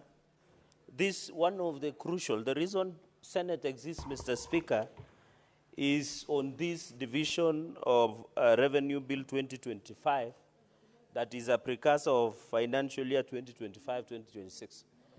Mr. Speaker, this is very critical, that at this time we are discussing the division of revenue as per Article 210, Mr. Speaker, where at least 15% should go of the latest audited accounts. Mr. Speaker, I want to join my colleagues that National Assembly should move with speed, because it doesn't make sense, Mr. Speaker, that now, Mr. Speaker, we're having a budget that is 4 trillion Kenyan shillings, Mr. Speaker, yet the proposal is to give counties 405 billion, Mr. Speaker.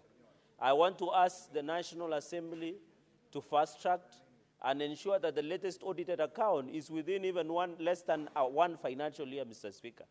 Therefore, so that counties, and we are proposed, and the nation should follow this, Mr. Speaker, that we are proposing that counties must get at least 465 billion.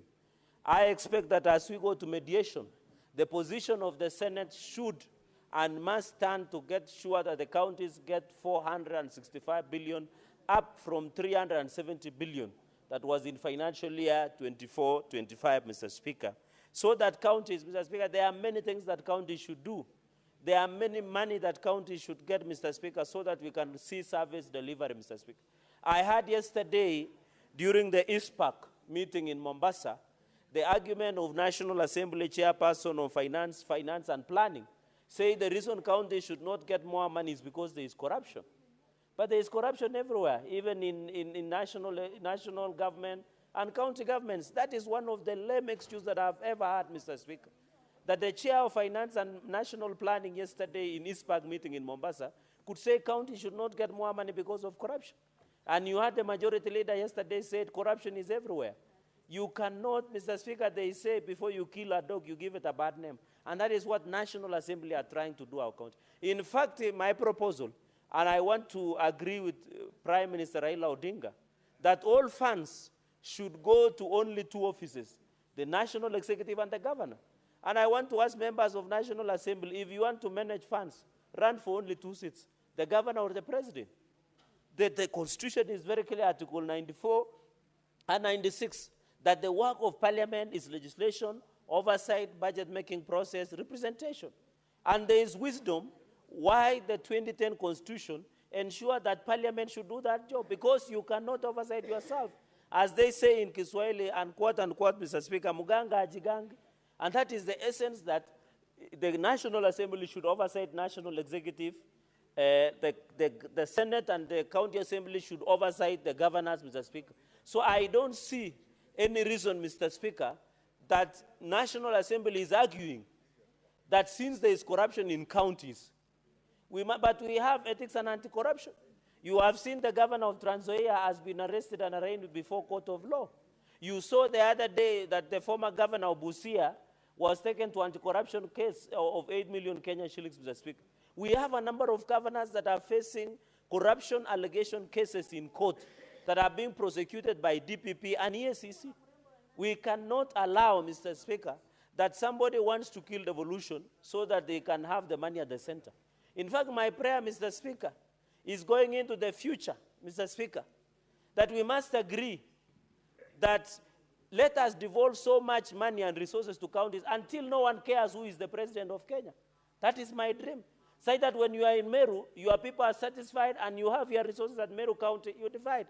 When you are in Garissa, Mr. Speaker, and I was disappointed, Mr. Speaker, over the weekend, that the county government of Garissa, led by a governor, decided to do a cultural festivals, yet the city does not have water or even clean toilet, Mr. Speaker. So it's very unfortunate, Mr. Speaker, that even, Mr. Speaker, even like they have not even completed a called Baraki Malamin 56-kilometer of water that connects the town that was worth, Mr. Speaker, 219 million. But they are doing cultural festival in Garissa, Mr. Speaker. In fact, Garissa County have 17 projects that have stalled that amount to 504 million that are yet to be complete, but they have money, which were millions of shillings that they can do cultural events in Garissa County, Mr. Speaker. They should be called out. Those are the people who are giving a bad name devolution, Mr. Speaker. Those are, in fact, they purchase food worth 34 million to flood victims in Garissa, Mr. Speaker. But that money should be used in a fair and transparent manner so that we see value, Mr. Speaker. Even when we were fixing Meru, Mr. Speaker, by removing the former governor, was to bring order and sanity. So I want to call out governors who give it a bad name, devolution. That is why devolution wants to be killed by individuals, Mr. Speaker. And therefore, Mr. Speaker, we must agree that as a nation, we must agree that money should go to counties to ensure there is value for money, Mr. Speaker.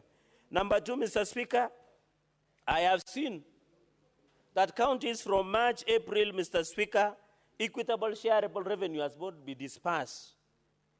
74.98 billion is yet to be dispersed. Mr. Speaker, under Article 219, and the CS of National Treasury should be aware of this, that Article 219 says when the money has been dispersed, it should be dispersed without undue delay under Article 219 until and unless stopped under Article 225, Mr. Speaker. That is when the Constitution envisages that money should not be sent to a county when it has been stopped under 225 of the Constitution of the Republic of Kenya, Mr. Speaker.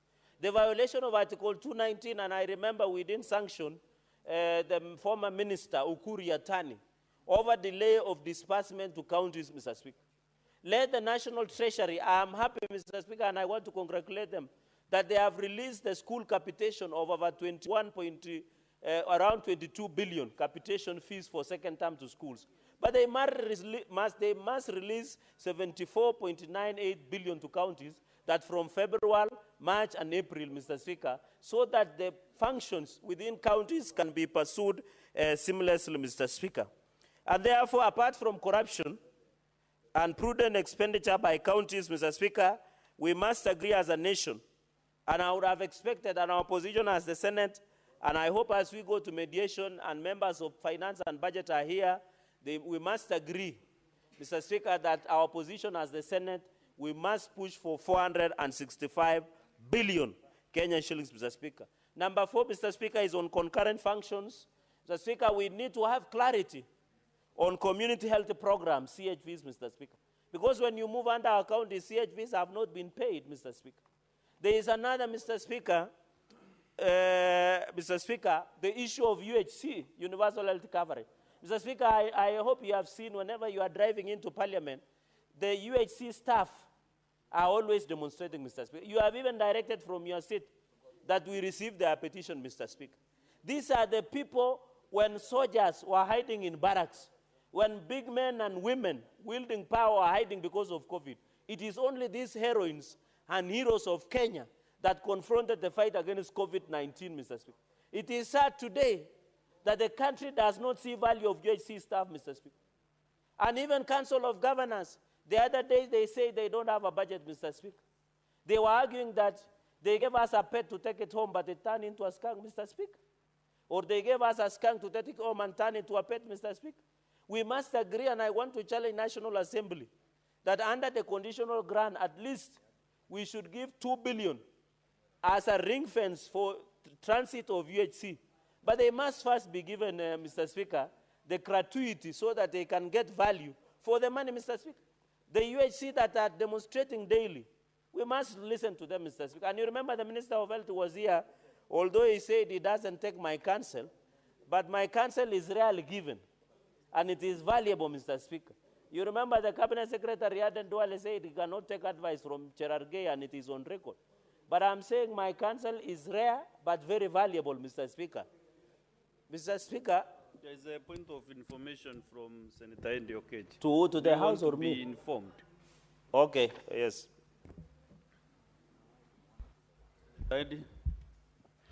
Mr. Speaker, my brother Senator Cherargei has just spoken about the universal health care workers. And he has said that there should be at least 2 billion allocated for them. I wanted to inform Senator Cherargei that because we share this gravity of the issue, the 2 billion cannot be enough for them because the money that we need to be able to make sure that UHCs are actually compensated properly is 3.5 billion. So I wanted to inform you that that is a very important number that we cannot go below. And most importantly, we also cannot compromise the issue of permanent and pensionable for them. So even as we combine those two, the 2 billion is too small for them. It should be 3.5 billion and above. Senator Cherargei, you are well informed. He has advantage of sitting in finance and budget, member. I think 3.5 billion. You should ensure that that money is. Yeah, you should ensure, even as we go for mediation, our bare minimum is to ensure that 3.5 billion is ring-fenced for payment of gratuity and hiring on permanent and pensionable of UHC staff. And I'm happy, Mr. Speaker, even during permanent and pensionable, we did push under junior secondary schools, JSS, for 6,000, Mr. Speaker. Mr. Speaker, I'm coming up with a proposal to amend the PSC Act that all public service commission interns who intern with government, after 6 months, they must be transited to permanent and pensionable so that we retrain the quality of training of those staff, Mr. Speaker, and we don't pay stipend, Mr. Speaker. As we talk, even as the UHC staff demonstrate, Mr. Speaker, it is sad because in our hospitals, there are no services. Yet we have staff that had already been trained. Mr. Speaker, I want to advise Council of Governors and Ministry of Health. Let us not lose UHC staff because they have already trained, they have worked, they have experience. So the least we could do as a country, we need to appreciate the heroes and heroines of COVID-19 pandemic staff. Mr. Speaker, you remember soldiers could not come out of barracks because no one knew how to handle COVID in this country, Mr. Speaker. So that the UHC staff and CHVs, we must look at it, Mr. Speaker. The public debt, I have seen the reasoning of allocating is the public debt, which is approaching 11 trillion, Mr. Speaker. I want to call upon, and I want to challenge the Finance and Budget of National Assembly and the Senate and His Excellency the President, that why don't we do an audit of the public debt, Mr. Speaker, so that we know in these 11 trillion shillings, who do we owe and who owe us, Mr. Speaker? It cannot be that the country pays a public debt that an audit has never been done, Mr. Speaker, of around 11 trillion Kenya shillings. I want to say that one of the things that Parliament can do is to demand an audit of the entire public debt that the country is paying. Because, Mr. Speaker, we have to tax Kenyans. We have to borrow so that we can pay tax. Because in the past, Mr. Speaker, in the past regime, there was reckless and abandonment of borrowing, Mr. Speaker, that we cannot account for. Through the SGR, through the infrastructure roles, Mr. Speaker, we must demand for an audit of public debt in this country of 11 trillion Kenya shillings, Mr. Speaker. And even, Mr. Speaker, it is very disappointing that most of the businessmen in Meru, in Nandi, in Kilifi, in Narok, in Migori, in Garissa, in Isiolo, are suffering because of lack of the payment of pending bills, Mr. Speaker. It cannot be that the controller of budget is releasing money, yet we have pending bills of 185.446 billion Kenya shillings, Mr. Speaker. You are killing our small business. I remember Senator Kisheru was coming up with a bill of startups. How will you support the small businesses in our villages and in our counties if you do not pay pending bill? And you remember the Ladamas motion, Mr. Speaker. We had resolved as a House that the pending bills must be paid. Mr. Speaker, in the last session, the National Treasury issued a circular that counties must give an undertaking of payment of pending bills. But it is sad that the pending bill as of today is 185.46 billion Kenya shillings, with Nairobi leading with over 100 billion Kenya shillings, Mr. Speaker. We must be told where is the money going. When you go to the controller budget, the requisitions have been made. When you come, the pending bills. Mr. Speaker, because we have a problem called voiding of payments, Mr. Speaker, where you take the money to pay X, but they end up paying Y, Mr. Speaker, and we must be told on this public debt, Mr. Speaker. Mr. Speaker, on the issue of equalization fund, under Article 204, that 10 billion, I want to request that the finance and budget must tell the nation what happened to equalization fund. We have been passing time, Nandi is supposed to benefit in Kapchorwa ward, Soba Songo, Mr. Speaker, and Chemelil Chemasa ward, although Terik and Chepteroi ward should be beneficiary in Nandi County. But we are here to get it, Mr. Speaker. I want to challenge that we must also demand a special audit by OAG to look into the equalization fund. And I know Meru is a beneficiary, Kilifi, Mr. Speaker, and many other counties should benefit from equalization fund, Mr. Speaker. Mr. Speaker, and therefore, even finally on the 50th point is on source revenue, Mr. Speaker, we must agree. The revenue potential, for example, of Nairobi is 63 billion.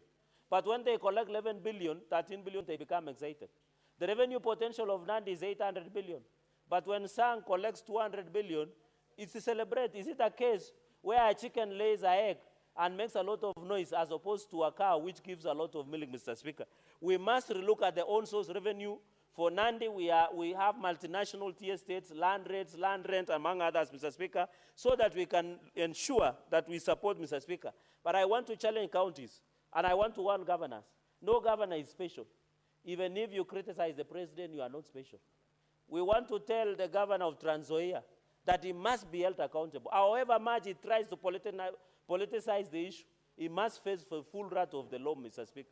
And I want even to throw my hand, Mr. Speaker, this country people should avoid bad manners. I want to thank Her Excellency Samia Suluhu Hassan for calling out activists who wanted to go and disrupt the peace in Tanzania. In fact, should have detained and prosecuted them because they have taught this country bad manners, Mr. Speaker. These activists, they have taught our people to insult, to undermine, to lose respect to the leadership of this country, Mr. Speaker. Tanzania is a very peaceful country. And what President Samia Suluhu Hassan said, we should respect our countries, Mr. Speaker. There is mutual respect. And I hope as the activists run around East Africa trying to meddle in the internal affairs, they must be put to stop, Mr. Speaker. Because what business would you have to go and meddle in affairs of Tanzania? What business, Mr. Speaker?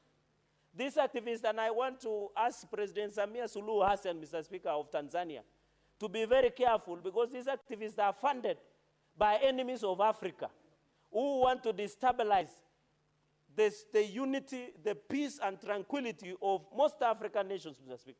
You saw even in the last Gen Z protest, Mr. Speaker, there were allegations that international donors were financing instability, Mr. Speaker, in this country using what we call international donors, Mr. Speaker.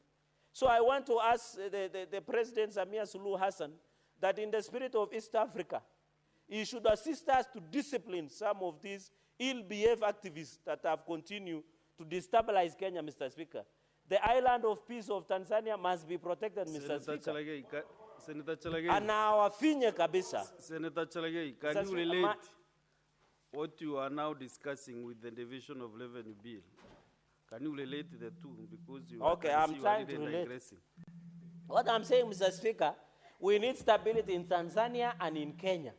Because there is balance of trade. We export and import. We get taxes. Then we build on the division of revenue, Mr. Speaker. And that is why I'm saying we should not disturb the peace and unity of Tanzania, Mr. Speaker. And ask Samia Suluhu Hassan afinya wa kabisa. There's a minute.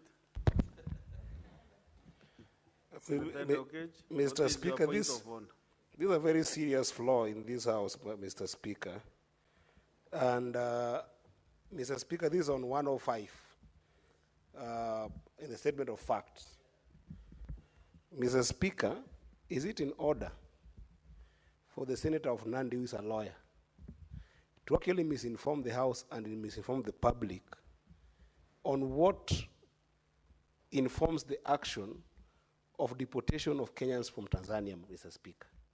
Mr. Speaker, if you look at Article 104 of the EAC Common Market Protocol of 2015, it expressly says and guarantees the freedom of movement of service, labor, and goods within the East African region. If you look at the treaty, Mr. Speaker, that was established in 1999, Mr. Speaker, it allows the tenets of democracy to actually permeate in the region entirely, Mr. Speaker. How can Senator Chalagay allow the existence of those treaties, Mr. Speaker? This is something that must be condemned and is not right and could actually lead to reciprocation by Kenyans for other members, Mr. Speaker. So is it factual that that's the tenets of our democracy, Mr. Speaker, that dictatorship in Tanzania is exclusive to our dictatorship in the country? Senator Chalagay has heard you. Let him respond. The Senator Eddie should withdraw and apologize. There is no dictatorship in Tanzania because they do elections regularly. Correct. So it is very wrong. Mr. Speaker, I wanted to answer point of order. And after 1 minute? Yes. So he must withdraw and apologize because Samia Suluhu Hassan, president, she has been elected to be in that office alongside the late Magufuli. Number two, under the EAC treaty, it talks about goods and services. Martha Karua and other busybody activists are not defined as goods and services. Unless I got it, the treaty of 1999. Goods, services, and labor. And which labor was a busybodies activist? the Martha Karua and Boniface were taking to Tanzania, Mr. Speaker. And NGO money and cloud chasing in TikTok and Facebook, Mr. Speaker. Mr. Speaker, with those many remarks, I submit and I pray that we go to mediation, Mr. Speaker. Mr. Speaker, I shall not be intimidated. These are people who are financed by NGOs, Mr. Speaker. I will not be moved. If they have eaten NGOs money from Soros, Mr. Speaker, he should ensure. Senator He should Chalgei, withdraw. you have finished. Assume your seat. Senator Mboni. Yes. Mr. Speaker, with all due respect, I think, however emotional we can become during debate, but we must uphold parliamentary language. Mr. Speaker, Mother Karua is an honorable member who has served this republic, not only in this house, but also in cabinet. And Mr. Speaker, Mother Karua was one of the engines behind the success of the promotion of the fast tracking of the East African community. Mr. Speaker, for the Senator of Nandi to call Mother Karua and Professor Willie Mutunga as busybodies should not reflect anywhere in the records of this House. You'll have So time. what is out of order, Senator Boni Karwat? In fact, I'm on point of order. Because you are now also trying to do a debate. So what is your point of order? Be specific. Yes. The point of order is the Honorable Senator, in order to use unparliamentary language, and have specified calling distinguished Kenyans busybodies, is in order. Mr. Speaker, I demand that he withdraws and apologizes abundantly to William Tunga, Professor, and Mother Karua. I would forgive him if he's talking about people like Boniface Mwangi. That's okay. But not these two characters, these distinguished Kenyans. Yes, Senator Chalgei.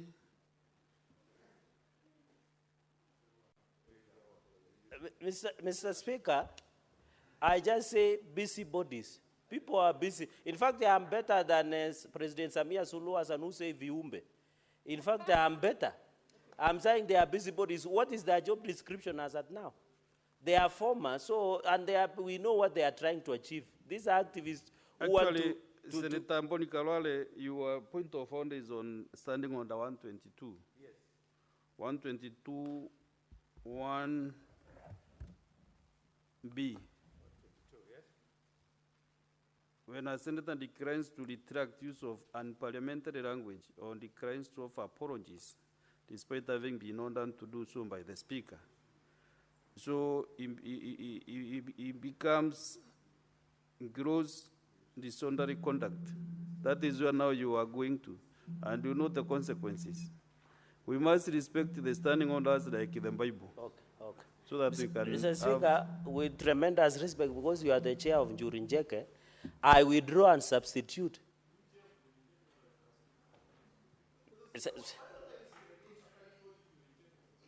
It's a respected house of decision among the Ameru community. It's a yes. Council of Elders. Council of Elders, it is recognized under the Constitution. One of them actually revamped. And I was there. In fact, when I was there with you, the Njuri Njeke went into a trance as you approached to address them. So I have every right to ensure that... Mr. Speaker, I withdraw the word busybody and good for nothing individuals, Mr. Speaker. Thank you. The Senator Olekina Rendama.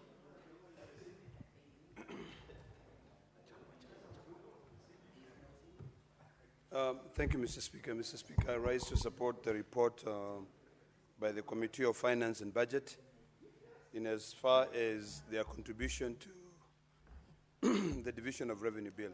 Mr. Speaker, as I seek your indulgence with my vocals, I want to remind this House that we've been here before.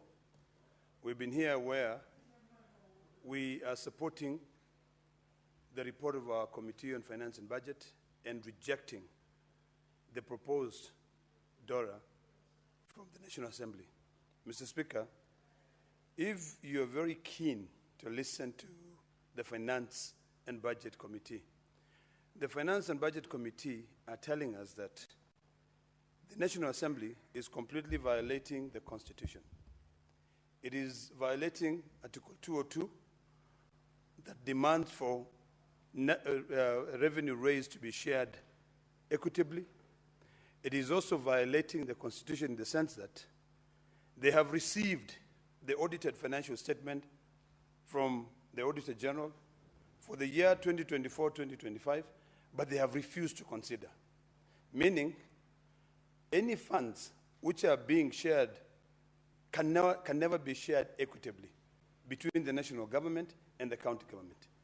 Mr. Speaker, if we are relying on audited financial statement for the year 2019, 2020-2021, the only amount of money that can be proposed by the National Assembly to be shared among counties will only be about 14%. What does that tell us, Mr. Speaker?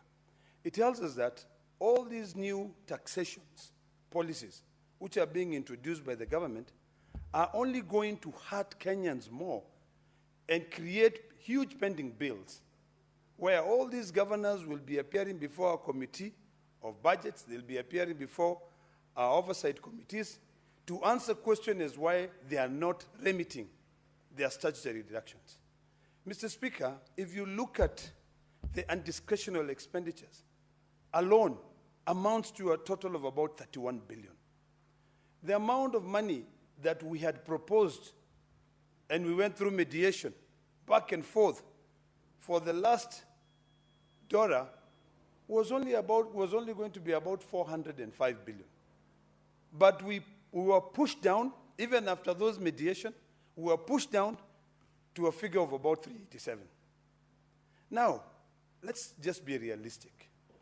We have had an agreement between our party ODM and KK that we are going to endeavor to ensure that we send at least 450 billion to the counties.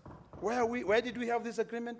Because we are aware, we are alive to the fact that there are these undiscretionary expenditures that must be taken care of.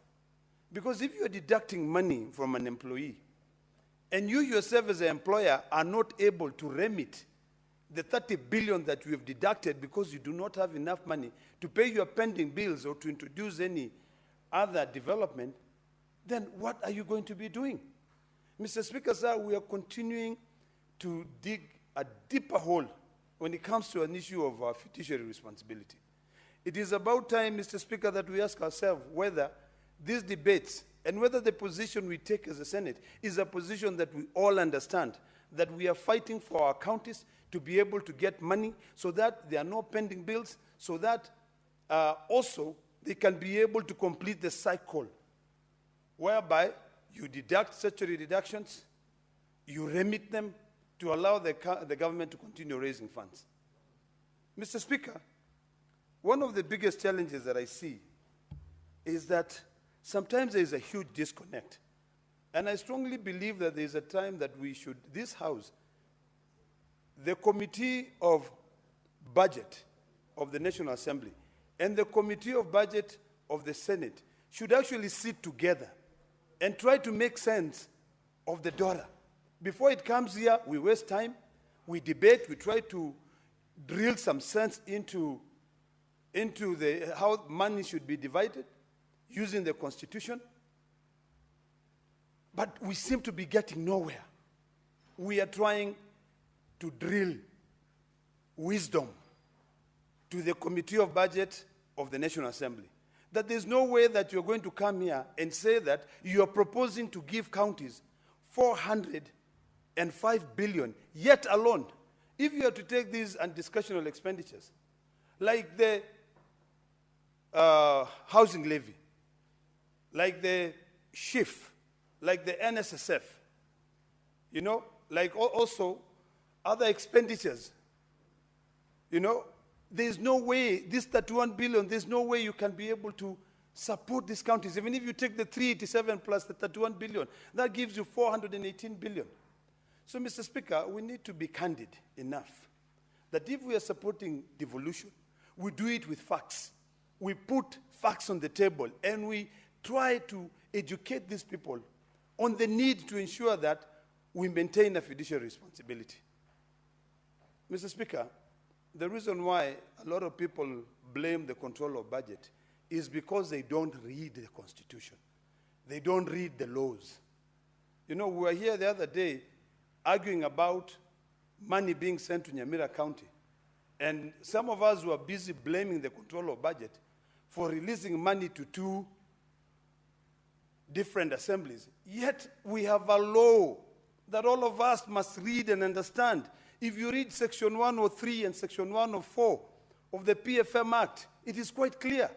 It says 103 says establishment of the county treasury. 104 says that the head of the county treasury shall be the CC in charge of finance. And only the CC in charge of finance can be able to send requisitions to the control of budget. So we need to be clear here, because sometimes we talk, yet we don't have facts. Today, I want to demystify this issue of the division of revenue bill. Mr. Speaker, sir, this constitution, which all of us read on a daily basis, it's quite clear. If you go to Article 201, Article 202, in fact, Article 201 talks about a fiduciary responsibility. If you look at 201, Mr. Speaker, it says the principles, the following principles shall guide the aspects of public finance in the Republic.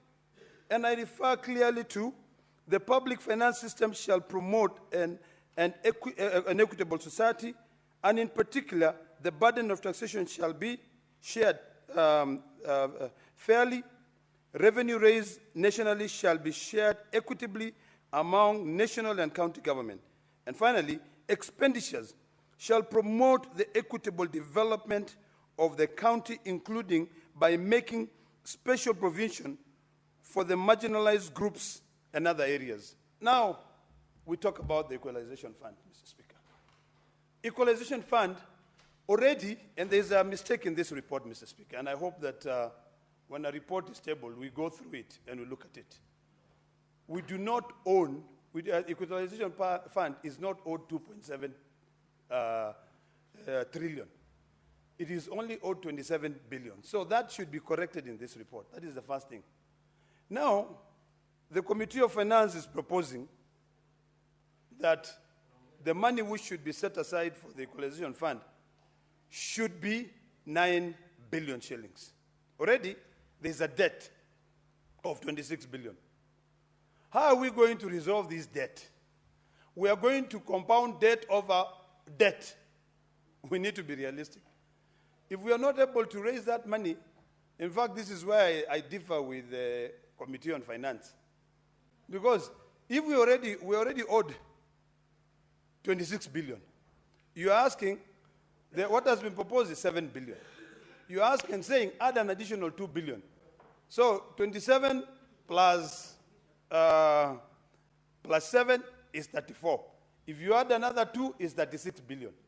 Yet, there is a sunset clause on this Equalization Fund. The Constitution is actually quite clear in terms of the Equalization Fund. I think it's Article 2, is it 204? 204, it talks about the Equalization Fund, and it sets a sunset clause.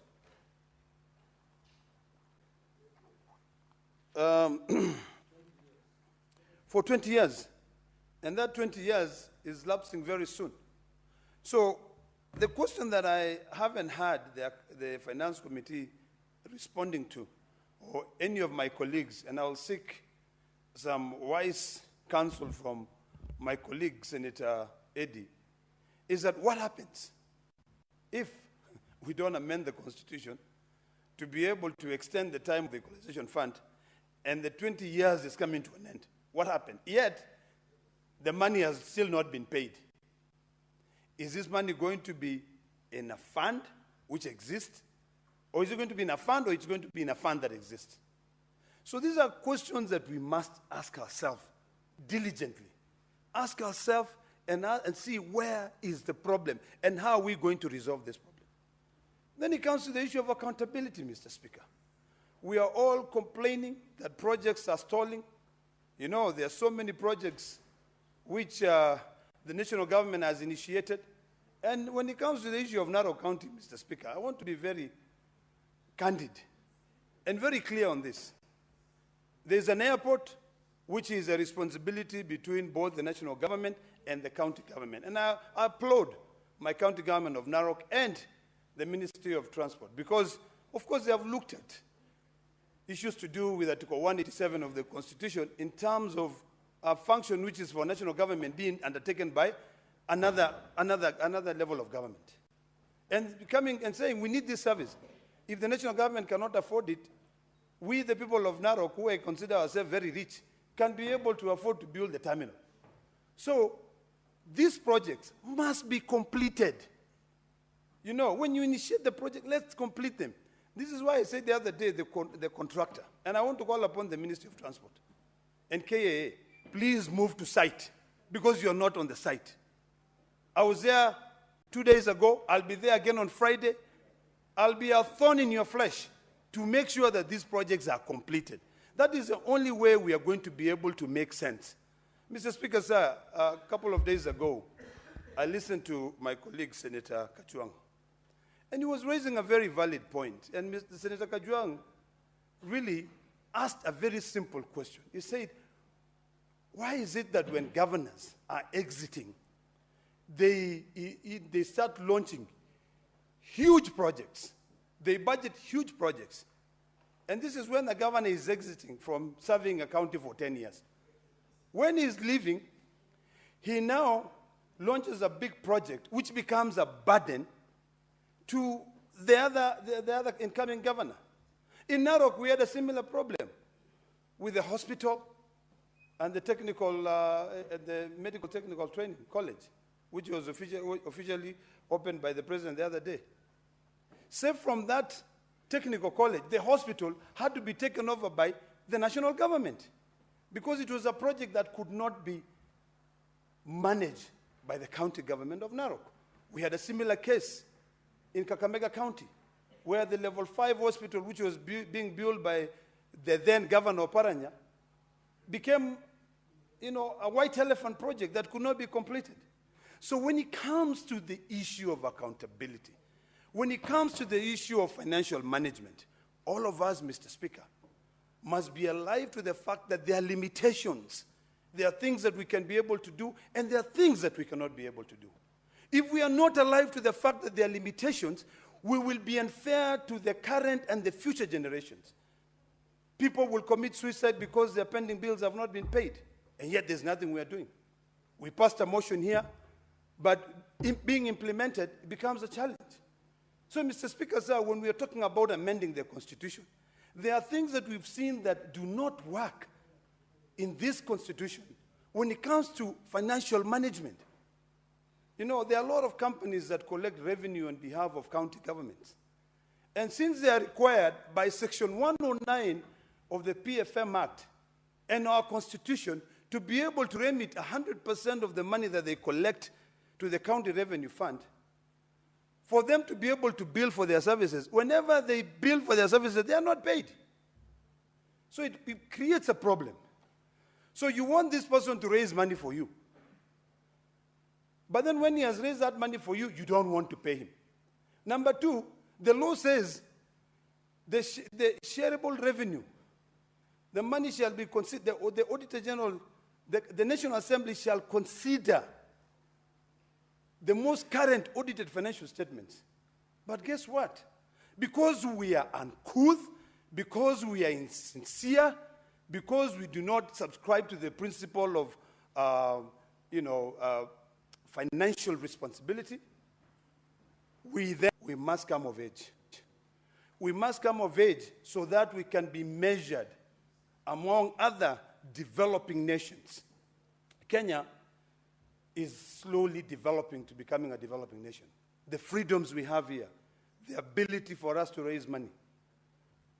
But we must live to that standard.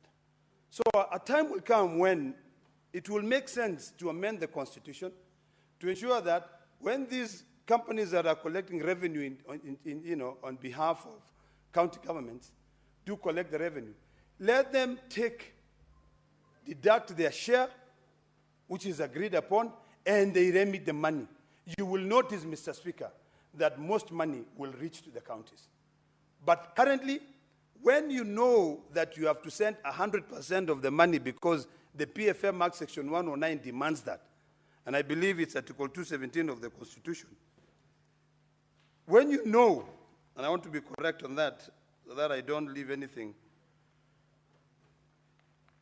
Yeah, I think it's 217. I'm correct that. No, 207. Sorry, Mr. Speaker. When you know that when you send the money that you've collected, you now have to go and beg the county governor for you to be paid your services.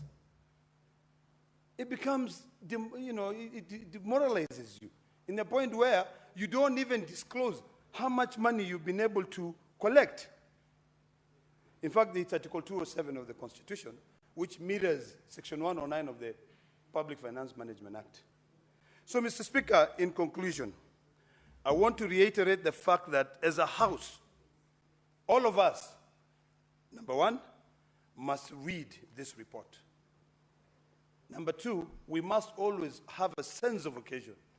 All of us must debate on facts to be able to guide this nation.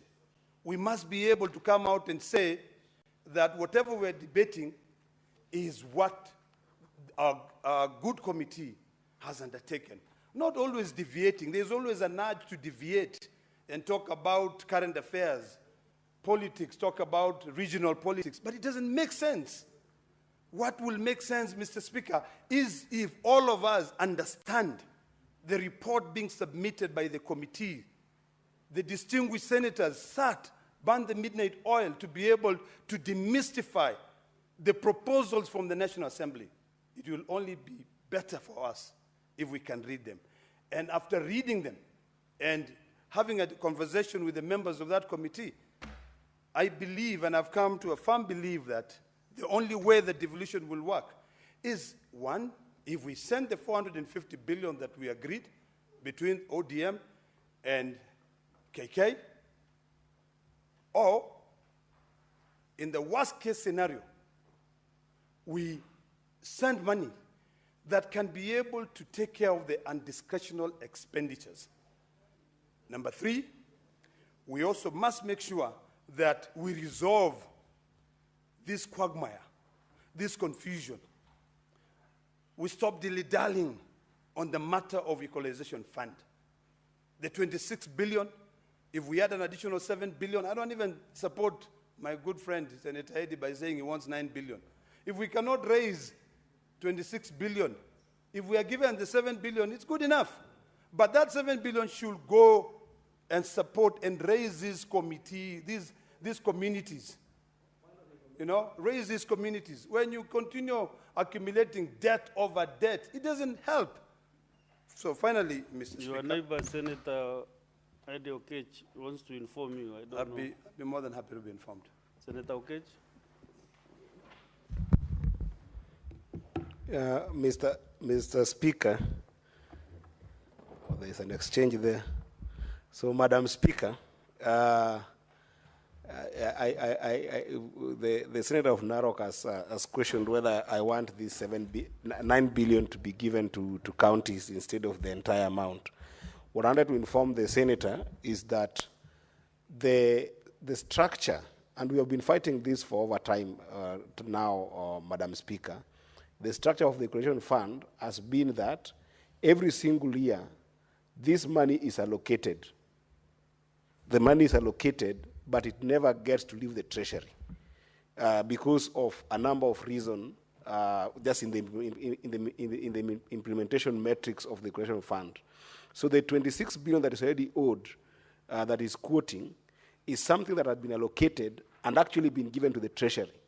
It has just never been released accordingly. But in this budgeting, we are saying that this budgeting, the proportionate amount that must go to the Equalization Fund for this particular finance year is the 9 billion.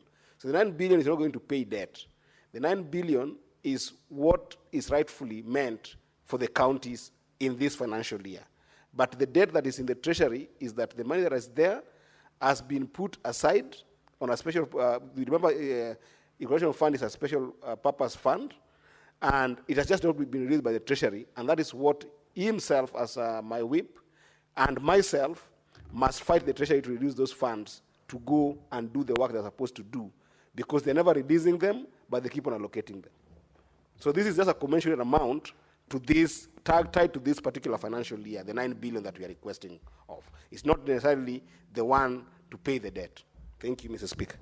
Madam Speaker. Thank you, Senator Eddy. You can proceed, Senator Ledama. Thank you, Madam Speaker. Let me appreciate my good friend and neighbor, the distinguished senator from Migori, for informing me. I'm well informed, and that notwithstanding, my argument is very simple, that this amount that we are allocating, yet we cannot be able to spend it before the financial year is over. Madam Speaker, I think I need more time because my clock was running when I was being Please add informed. him a minute. It's the one that was donated to Senator Eddy. So I'll have like 6 minutes? 1 minute.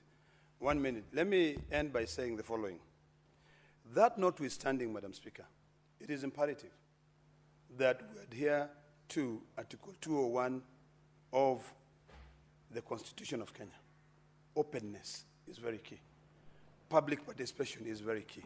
Let Treasury come in and tell this House, because if you read the Constitution, it mandates the Cabinet Secretary in charge of any department to appraise the National Assembly and the Senate on the workings of their ministry.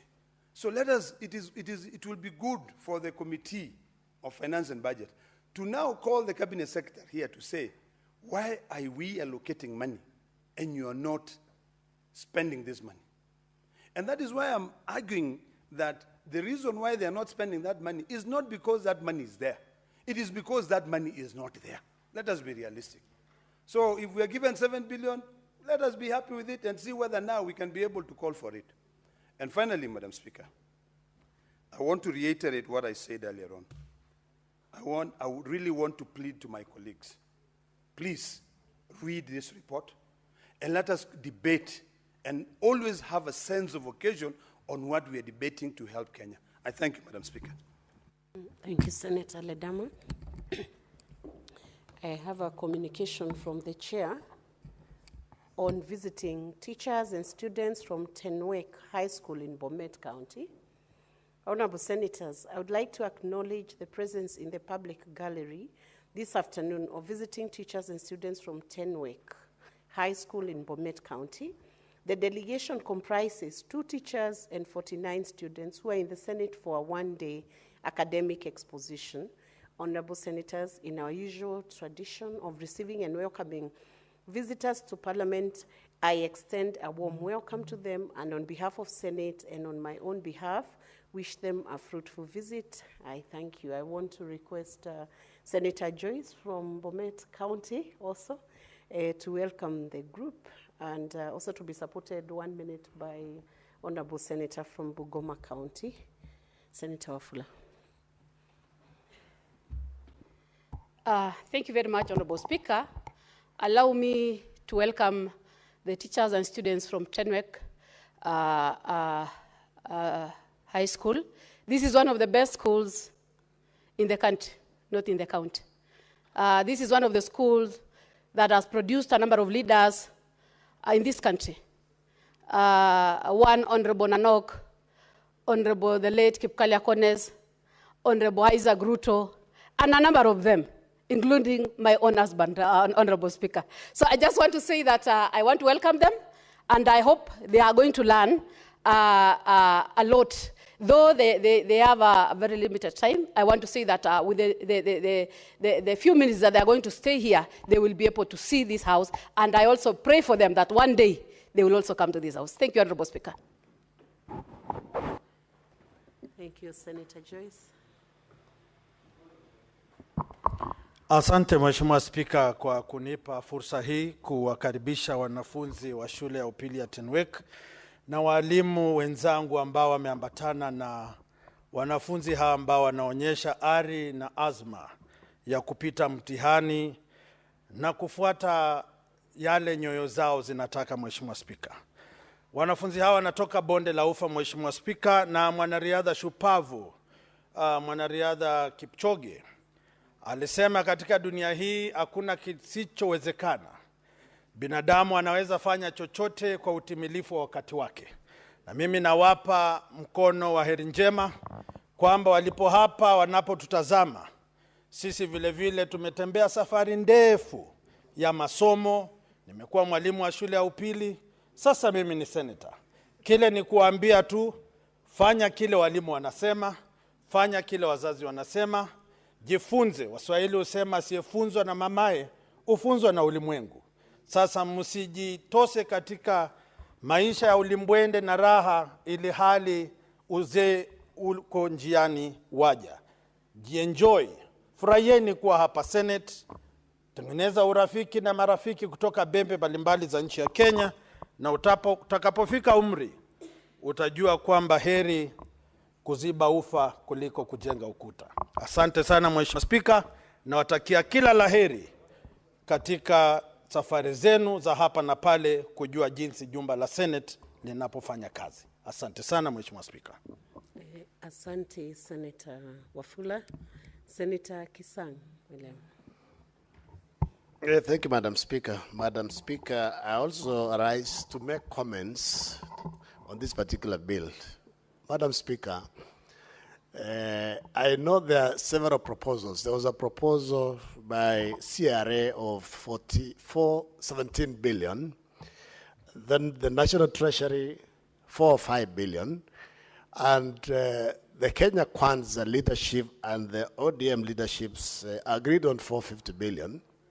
So I don't know where Treasury came up with the 4 or 5, because if you remember, Madam Speaker, in the current financial year, we had agreed on 4 or 5, and they reduced it to 380 billion, and then eventually, during the mediation, we went back to 387.5.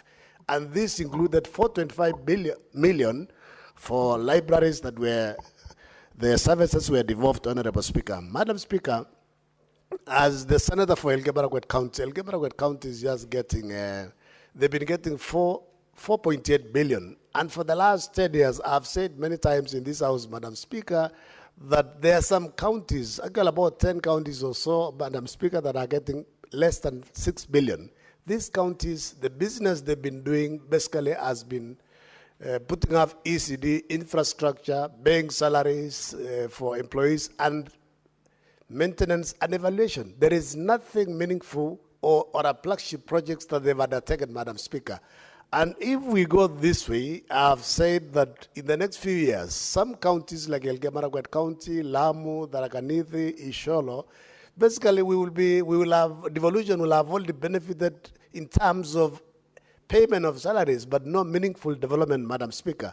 So that's why I'm saying, as a Senate, I don't think we are going to support this bill. We will ensure we don't pass it so that we go into mediation. Let's get the 450 billion, Madam Speaker, so that our counties can do some meaningful development to our people.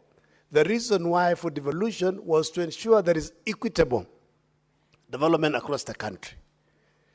That was the main reason why the 2010 Constitution was passed, Madam Speaker. Madam Speaker, as I say that, Madam Speaker, if you go through the bill, CRA, they gave that proposal for 417, Treasury 405, and what the National Treasury is basing their 4 or 5 billion, they are basing it on the last audited accounts and approved by National Assembly, basically 2020, 2021.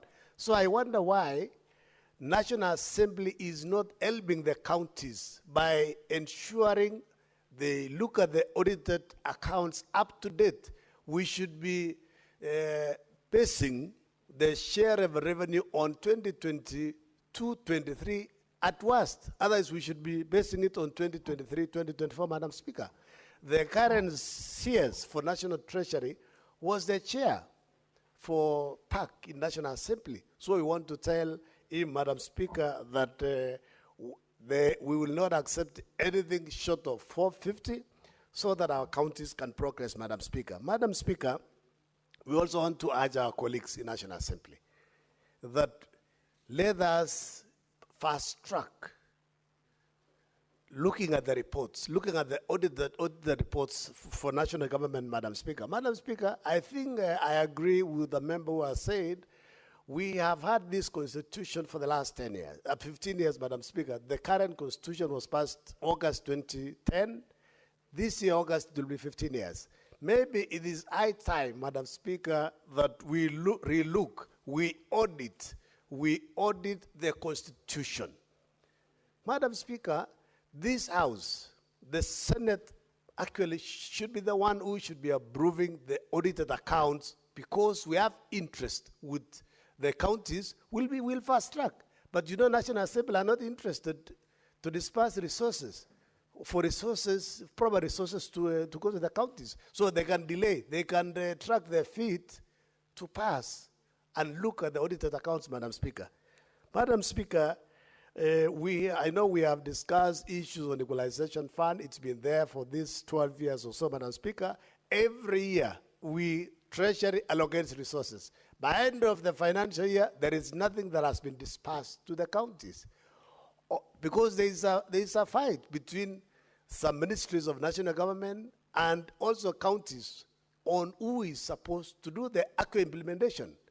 I know we discussed several issues in the last parliament in the National Assembly. Minister of Water wanted to implement some projects. Minister of Roads wanted to implement some, and eventually nothing happened. In fact, I believe National Assembly have also extended, because I think the 20 years are lapsing soon. I think they wanted to extend by another 10 years or so, Madam Speaker.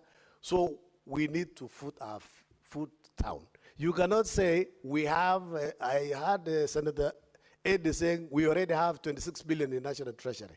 If there is 26 billion plus 9, that is 35. Why are we not dispersing?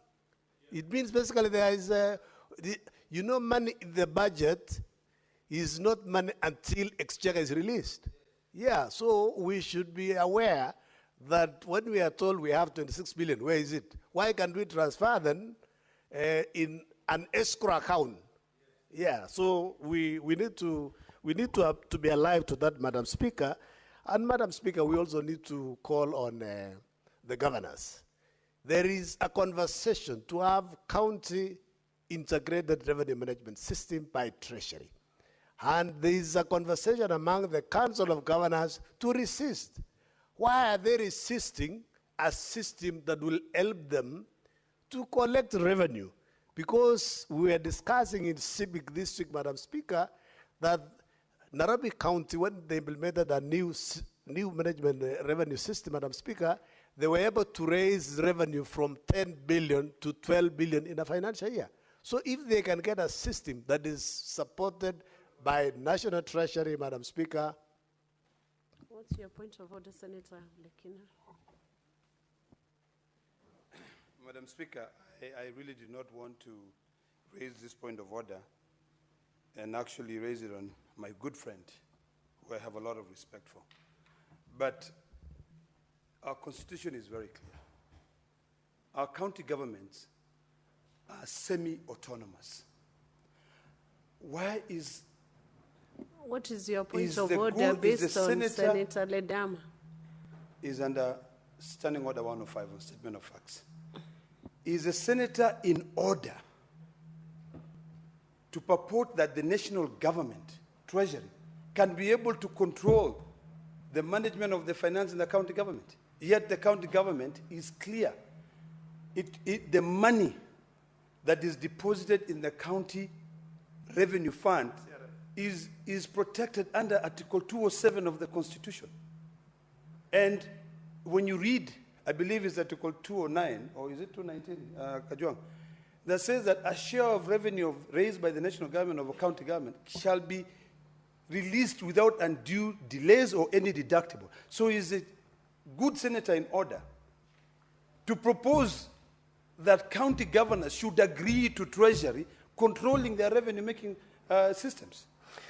Madam Speaker, the good governor and our minority whip has misunderstood me, Madam Speaker. I said what the National Treasury is trying to do, which is a good thing, is to look for a good county revenue integrated management system, and this is basically giving them a grant, a donation, so they don't have to use their own revenue to buy a system. Just the way, Madam Speaker, already the counties are enjoying the integrated financial management information system on the expenditure side of the revenue.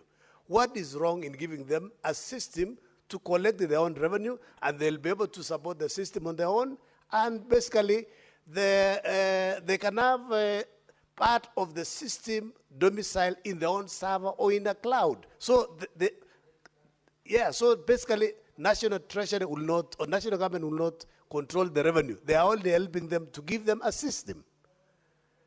I mean, it is the way they have even in the past, they have partnered to have the managed agreement system, which we know it was a scam.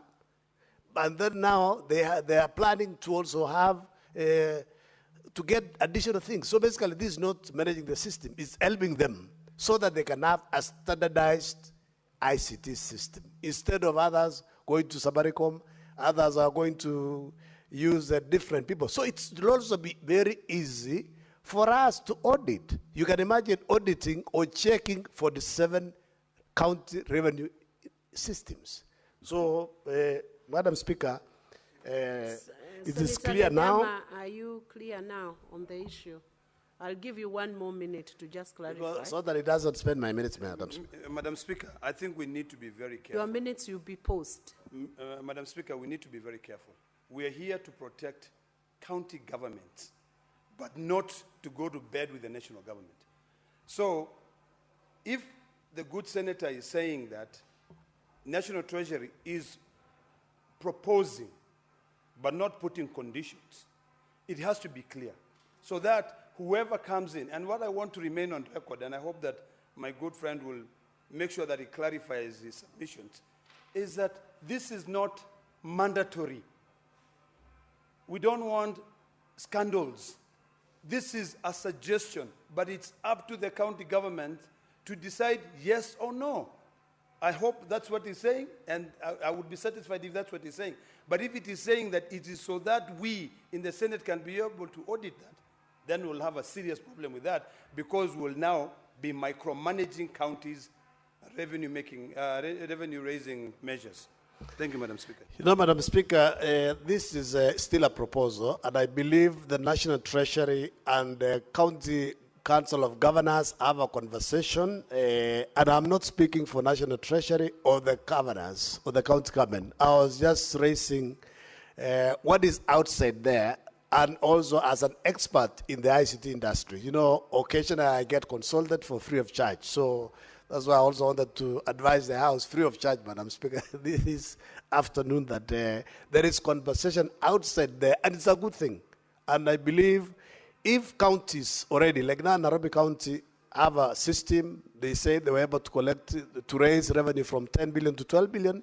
If it's a good system, they proceed with their own. I don't think anybody will be forced. And if it is free, why not? You know, I'm speaking because the county where I come from, we don't have 50 or 30 or 100 million to pay for software. So we'll pick it, we'll be very glad to get that system, because my county doesn't have, say, 50 or 100 million to buy it. So those who have resources like Narok, because they get a lot of revenue from the Conservancy and the Masai Mara, they can buy their own. It's free. It's not free, please. Madam Speaker, we also need to put the governors on the check. Why are they not collecting enough revenue? Every year, all the counties, they budget a lot in terms of on-source revenue. But by the end of the financial year, they have only collected 40 or 50%. And then in the process, Madam Speaker, they accrue a lot of pending bills. We need to audit and check so that if, say, Elgeyo Marakwet County collected last year 200 million, we shouldn't accept them to propose that they are going to collect 500 million. What miracle is there for them to double? So basically, so that they can progressively maybe add around 10 to 15 or 20%. Otherwise, at the end of the day, Madam Speaker, we are going to have a lot of pending bills. People are going to suffer. They'll be given tenders to do work at the counties, and at the end of financial year, there are no resources, Madam Speaker, to pay for works that have been done, Madam Speaker.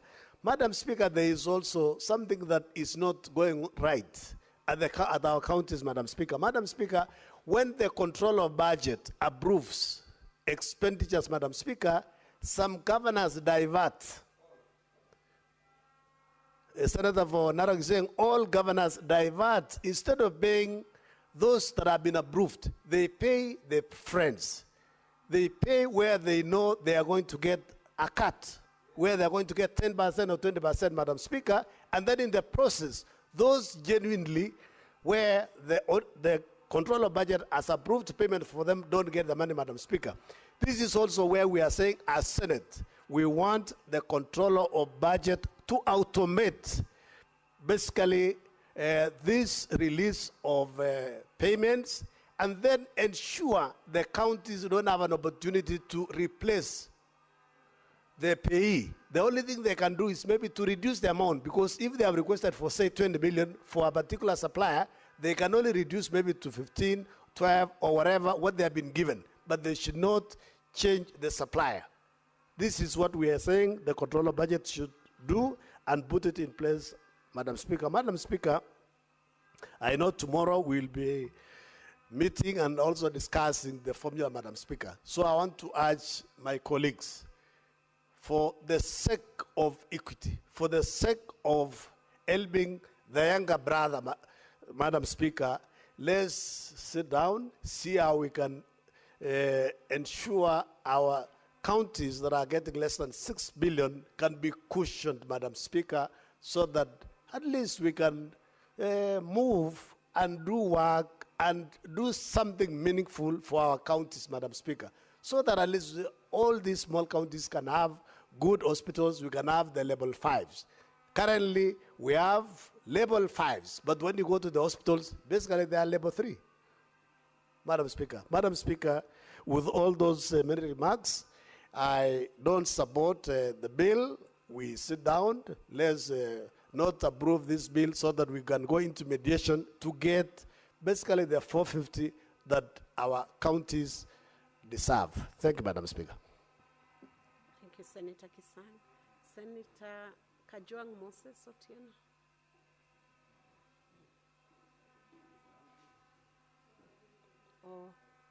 Or can I take Joyce first? Okay, Senator Joyce.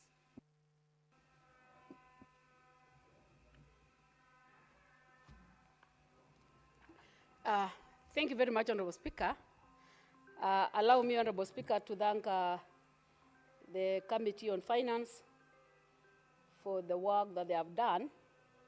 And Honorable Speaker, I must also commend them for giving room to a number of stakeholders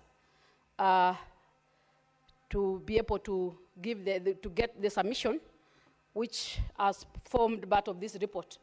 Honorable Speaker, I know division of revenue bill is an issue that this House needs to look critically and also compare notes with a number of stakeholders' submission. Honorable Speaker, I also want to congratulate the honorable colleagues on the number of submissions that they have also given. And I want to say, Honorable Speaker, that I will all want to touch on the recommendation that has been spoken by two stakeholders, that is the submission by the County Assemblies Forum. Honorable Speaker, the County Assemblies Forum's concern is the issue of underfunded or underfunding by the national government. Honorable Speaker, I want to say that the underfunding, Honorable Speaker, has made or undermined the oversight role of the county assemblies, their legislative role, representation function, and particularly some of the committees that they are supposed to assist in terms of fiscal accountability. Madam Speaker, I know we've been fighting to make sure that the counties are able to deliver their services. And Honorable Speaker, the BFM Act mandates the counties to use their resources prudently. But Honorable Speaker, the challenge that we have within the counties is the late remittance by the national government. This late remittance, Honorable Speaker, has made the counties to increase their debt. They have made them not to be able to deliver on their mandate. They have made them not to deliver the services on time, Honorable Speaker. So I want to say that despite the fact that we are fighting for these resources to go to the counties, still, it's a constitutional mandate that we give the counties 15%. But as we speak right now, even the allocation that we've given them is still far below the requisite percentage, Madam Speaker. Honorable Speaker, if I can go to the recommendation by the Kenya Devolution Civil Society Organization, they have raised a concern where the amount that you are giving to the counties this financial year is far much below the percentage, the 15% that we are supposed to give to the counties. Meaning, Honorable Speaker, that a number of things that the county, a number of plans that the counties want to undertake will not be actualized. Remember, Honorable Speaker, we also have functions that have been given to the counties by the national government.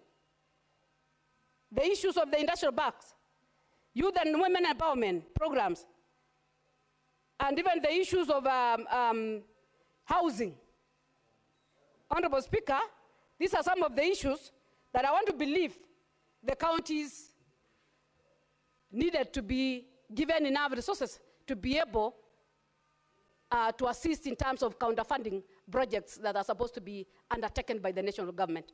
So, Honorable Speaker, I just want to say that it will be prudent for this House to really work it out and maybe find a way of maybe getting the percentage that is supposed to be a bare minimum. I know we have the 15%, but because of the increasing demands of the county government, because of the functions that national government are devolving to the, or they want to co-join with the county government, I think we need to set a bare minimum whereby we will be able to allow them to be able to deliver, Madam Speaker. So, Madam Speaker, I would want to agree with the recommendation that has been made by the Committee on Finance. I know their hands are tied in terms of making this decision, even after even getting the reports or the submission from the various stakeholders, they still have a challenge in terms of making sure that the percentage is arrived. And I want to say that if this House, I was once listening to Honorable Kachwang, and he made a lot of sense in some of his sentiments when he was talking about the devolution and the counties that we have. I still want to believe that as far as we are supporting the counties, we still have to relook at it. We still have to rethink, because if you see the monies that are going for development, Madam Speaker, you can raise a lot of questions. If you can give a county to a tune of 13 million or 13 billion or 10 billion, and they can barely put in development not even $1 billion shillings, a lot of monies are going to recurrent. There is a lot of duplications in the counties. I can tell you for sure that we need to look at this. There is more questions than answers. A lot is needed to be done in the county governments. But because of duplications, they cannot be able to do things the right way. Meaning, we need to look at devolution. I don't dispute or I don't challenge that we have the 47 counties. But I still want to believe that if we can look at it critically, we can come out with a better solution where we can have more resources going to the ground. Because at the end of the day, it's not the number of representatives that we want to see. It's not a number of declarations that we want to see. We want to see the tangible projects that are able to assist our people. So those are some of the concerns that I'm raising. And I also felt that the Honorable Senator, he's been here and he's been working with the county governments. And I want to say that I saw a lot of sense, and I still feel that we need to rethink. I would challenge the Committee on Devolution to still look at this critically and really tell whether this is the direction that we need to take as a country. If the percentage that we are taking to development is so minimal compared to what we've devolved, it raises a lot of concerns. So I don't want to labor much. I just want to say, Madam Speaker, I would want to support the Committee on Finance, and I would urge this House to still look at the issues of the counties and make sure that they give counties enough resources to be able to discharge their services. I beg to submit, Chair. Thank you. Thank you, Senator Joyce. Senator Kajwang Moses. Madam Speaker, I thank you for giving me an opportunity to comment on the Division of Revenue Bill 2025, which is one of the most important functions of the Senate and a senator, because it is during this kind of debate that we determine what goes to county governments. Many people sometimes ask, what do these senators do when they're in Nairobi? This is it. We are deciding what is going to county governments. When governors are giving out bursaries, launching roads, and doing all the employment that they're doing it courtesy of the Senate, which has approved certain estimates to go to the counties. Madam Speaker, I want to strongly oppose the proposal by the National Assembly to allocate county governments 405 billion. Madam Speaker, a number of players have cited different figures. The Commission on Revenue Allocation, the constitutional body that is mandated to advise Parliament on allocations to county governments and division of revenue between the two levels of government, had proposed a 30 billion Kenya shilling increment from the last financial year. The National Assembly has proposed a 17 billion shilling increment. Madam Speaker, both positions by CRA and the National Assembly and Treasury are untenable because of discretionary expenditure and a few other factors that I'm going to highlight. Madam Speaker, the Senate has proposed 465 billion to be allocated to county governments, a position that I fully support. The Council of Governors has requested for 536 billion. That perhaps could be the ideal situation, but I will go with the Senate position of 465 billion, which, Madam Speaker, closely aligns with what the ODM party and the UDM parties signed up for in the 10-point memorandum. Madam Speaker, the two parties agreed to protect and strengthen devolution, to increase funding to county governments, and to protect devolution against clawback. And in the MOU, it was proposed that counties should get no less than 450 billion. Madam Speaker, for those of us who recognize a broad-based government, we can only recognize it if it is going to deliver 450 billion to county governments. Madam Speaker, beyond the politics, there's a bit of the science and the figures and the economics that will influence our decision as a House to decide how much goes to county governments. First of all, the Constitution requires that the basis of division of revenue between national and county governments should be the last revenue estimates as adopted by the National Assembly, as audited and approved by the National Assembly. Madam Speaker, this bill proposes that we use the base of 2020-2021. That is wrong, that is unconstitutional, and Justice Jairus Ngaah, not too long ago, in October last year, made a landmark ruling that said that where timelines have been specified in the Constitution, then they are not optional, they are not a suggestion, they are mandatory. Parliament must review, adopt, consider, debate, audited reports within 3 months of their presentation to Parliament. The National Assembly, by now, should have already adopted the revenue estimates for the financial year 2023-2024. And so it is wrong for them to propose or to purport that 2020-2021 should be the basis. On that point alone, Madam Speaker, someone is going to go to court. Is going to challenge the decision of Parliament to say that it is unconstitutional to base revenue on estimates that are 4 years old. Madam Speaker, if you are to base the revenue share on 2023-2024, then it would be possible to yield to counties the 465 billion that the Senate has proposed. Secondly, Madam Speaker, county governments face non-discretionary expenditure. A non-discretionary expenditure, we had that conversation previously, are expenditure arising from national government policy. Community health promoters, Madam Speaker, is an expenditure that has been put on the heads of county governments. The universal health care staff, who I believe could be the ones who are picketing outside Parliament, and they're doing it rightfully, because you saw the headline saying the nurses that nobody needs. This is a sick country. You cannot have a situation where you have nurses that are not needed. We can't have a situation where we train and educate our nurses only to export them to Qatar, to export them to UAE, and yet our people are still sick. Madam Speaker, we must ensure that the UHC workers are engaged in proper and decent terms of service, so that instead of them spending time in the corridors and the streets of Nairobi picketing, they should be out there dispensing and delivering health service, care, and attention to the sick people of this nation, and making sure that the Social Health Authority and the Social Health Insurance Fund and all those programs of the national government are successful. That can only be done if county governments are financed sufficiently. The UHC workers, their concern is when you send them to county governments, you're going to end up with 47 different employers who have 47 different moods and who have 47 different management styles. They want certainty. They want to be put on a scheme of service that is predictable.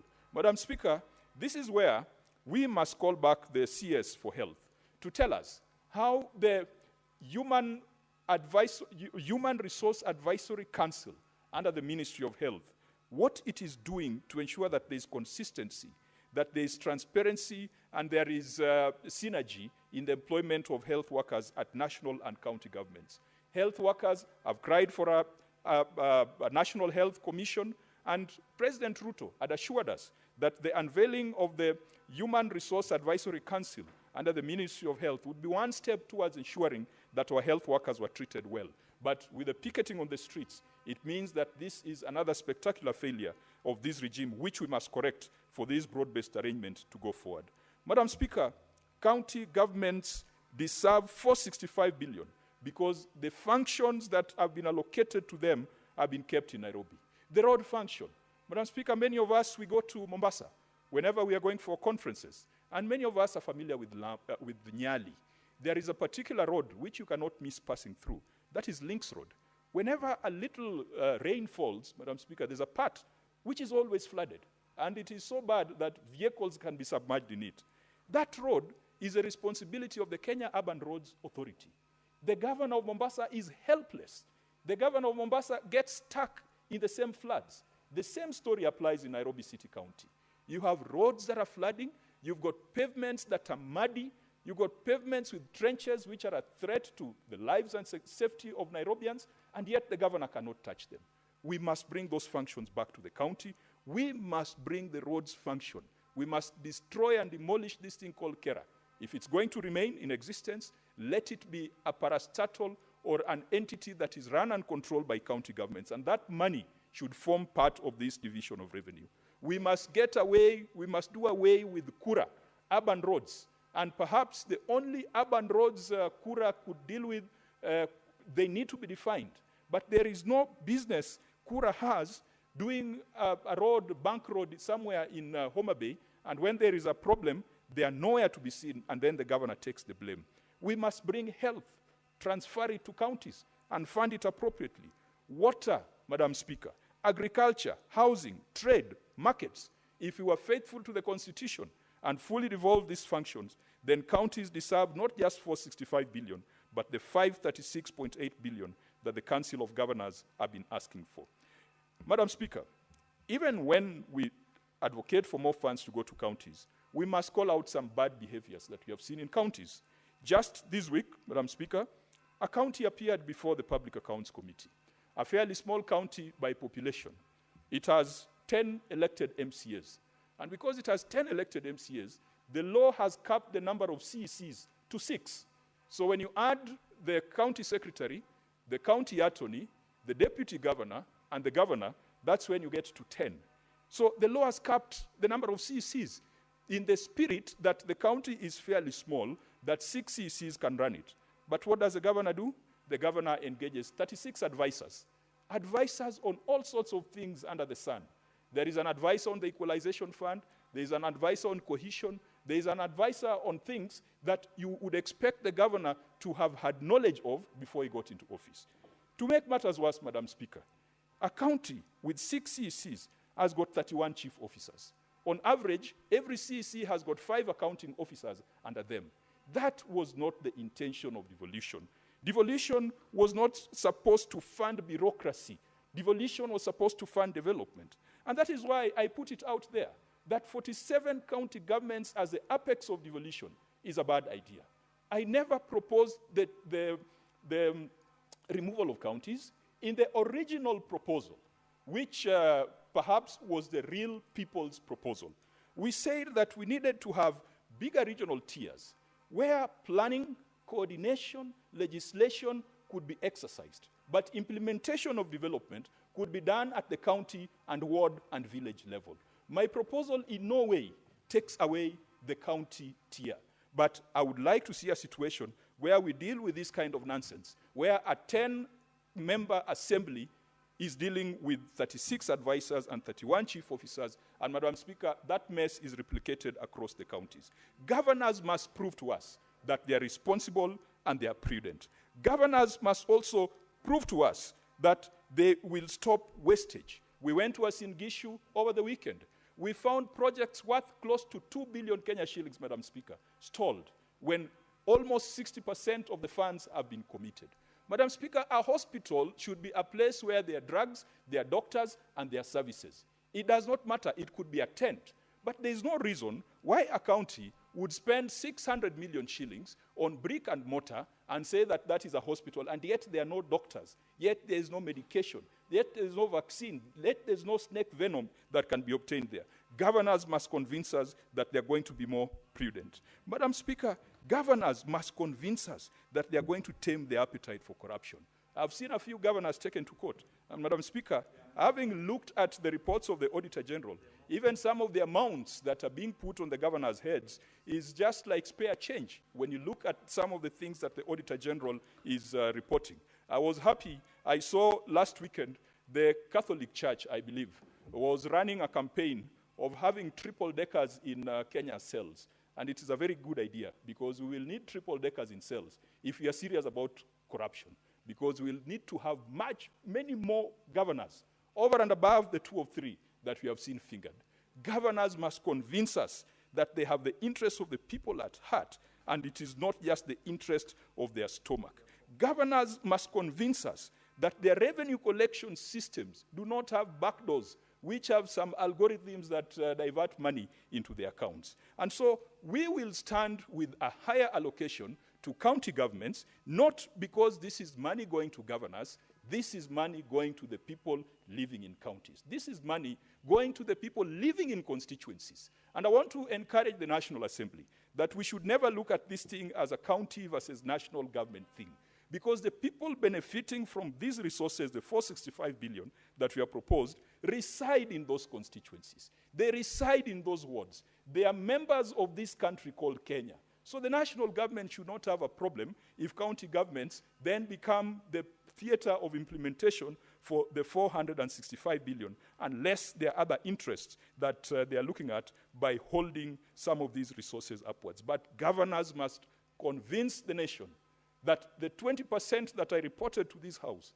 as being lost through corruption, through wastage, in the fiduciary risk report that I brought here on 27th of March, that they're going to take measures against it.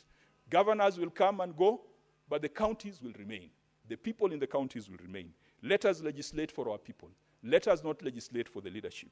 Madam Speaker, I strongly oppose the 405 billion proposal and support the Senate's position to grant counties 460 billion which is consistent with our agreement as a broad-based government arrangement.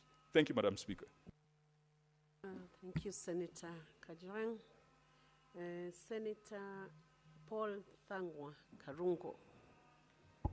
Thank you very much, Madam Speaker, for the opportunity for also Kiambu to speak on the issue of the Division of Revenue Bill 2025.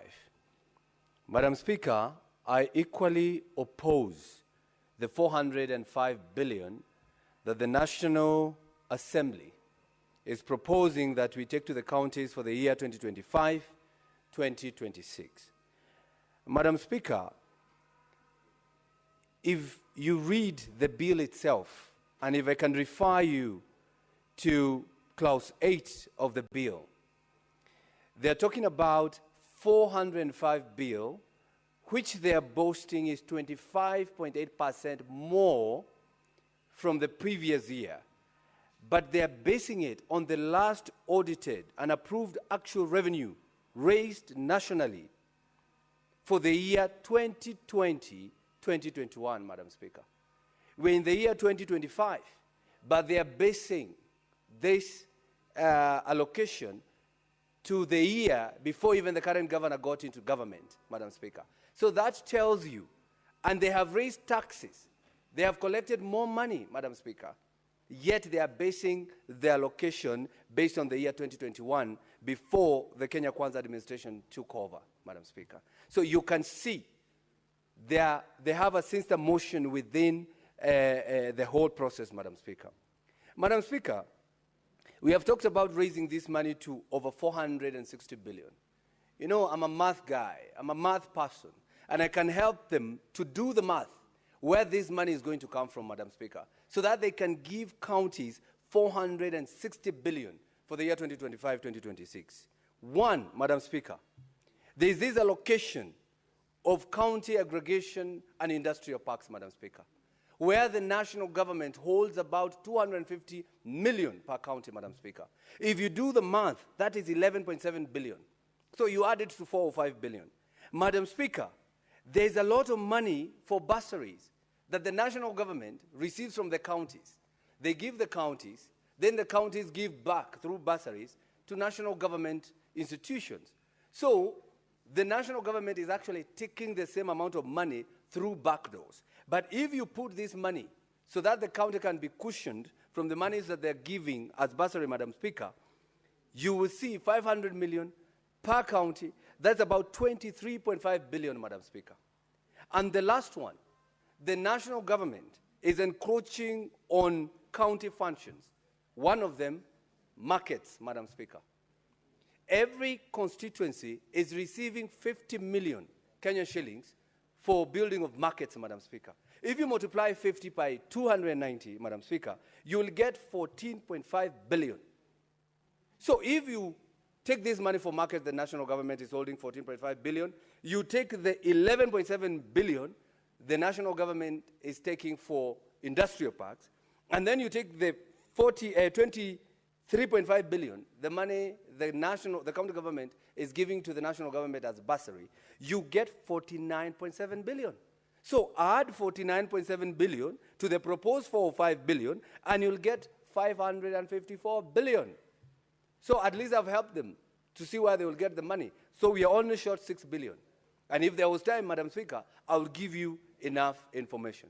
But Madam Speaker, we need to ask ourselves a question as a Senate, that we are letting the national government encroach on county functions, like the markets, Madam Speaker. Like today, my people of Gatondo North, in Kamwangi Market, they are crying today, Madam Speaker. Reason, the national government, overnight, they demolished a market that was built by the county, which is functional, which the people are okay with it, so that they can build another market, Madam Speaker. What is the rationale that the national government is bringing down a whole market, that the people have said, we do not want a new market, we are okay with what we have? But because somebody, Madam Speaker, has taken kickback from the contractor, they want the contractor to build, whether through force or what, so that they can retain the contract, Madam Speaker. They can get the same amount that they got as a commission from the contractor. My people of Gatundu North, Kamwangi Market, Madam Speaker, they are crying because the national government, through encroaching of county functions, they have lost a market. Now they have to wait for so many months without a market that was functioning, a market that was built between 2013 and 2017 by the then governor there when I was an MCA, Madam Speaker. So I would want to tell the national government. Senator Joyce, what's your point of order?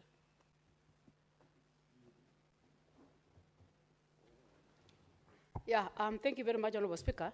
Is it in order for the Honourable Member to mislead this House without the facts, Honourable Speaker? Because I would want to believe there is intergovernmental act that is giving room to the national government and the county government on a number of projects that they are undertaking. And there is no government.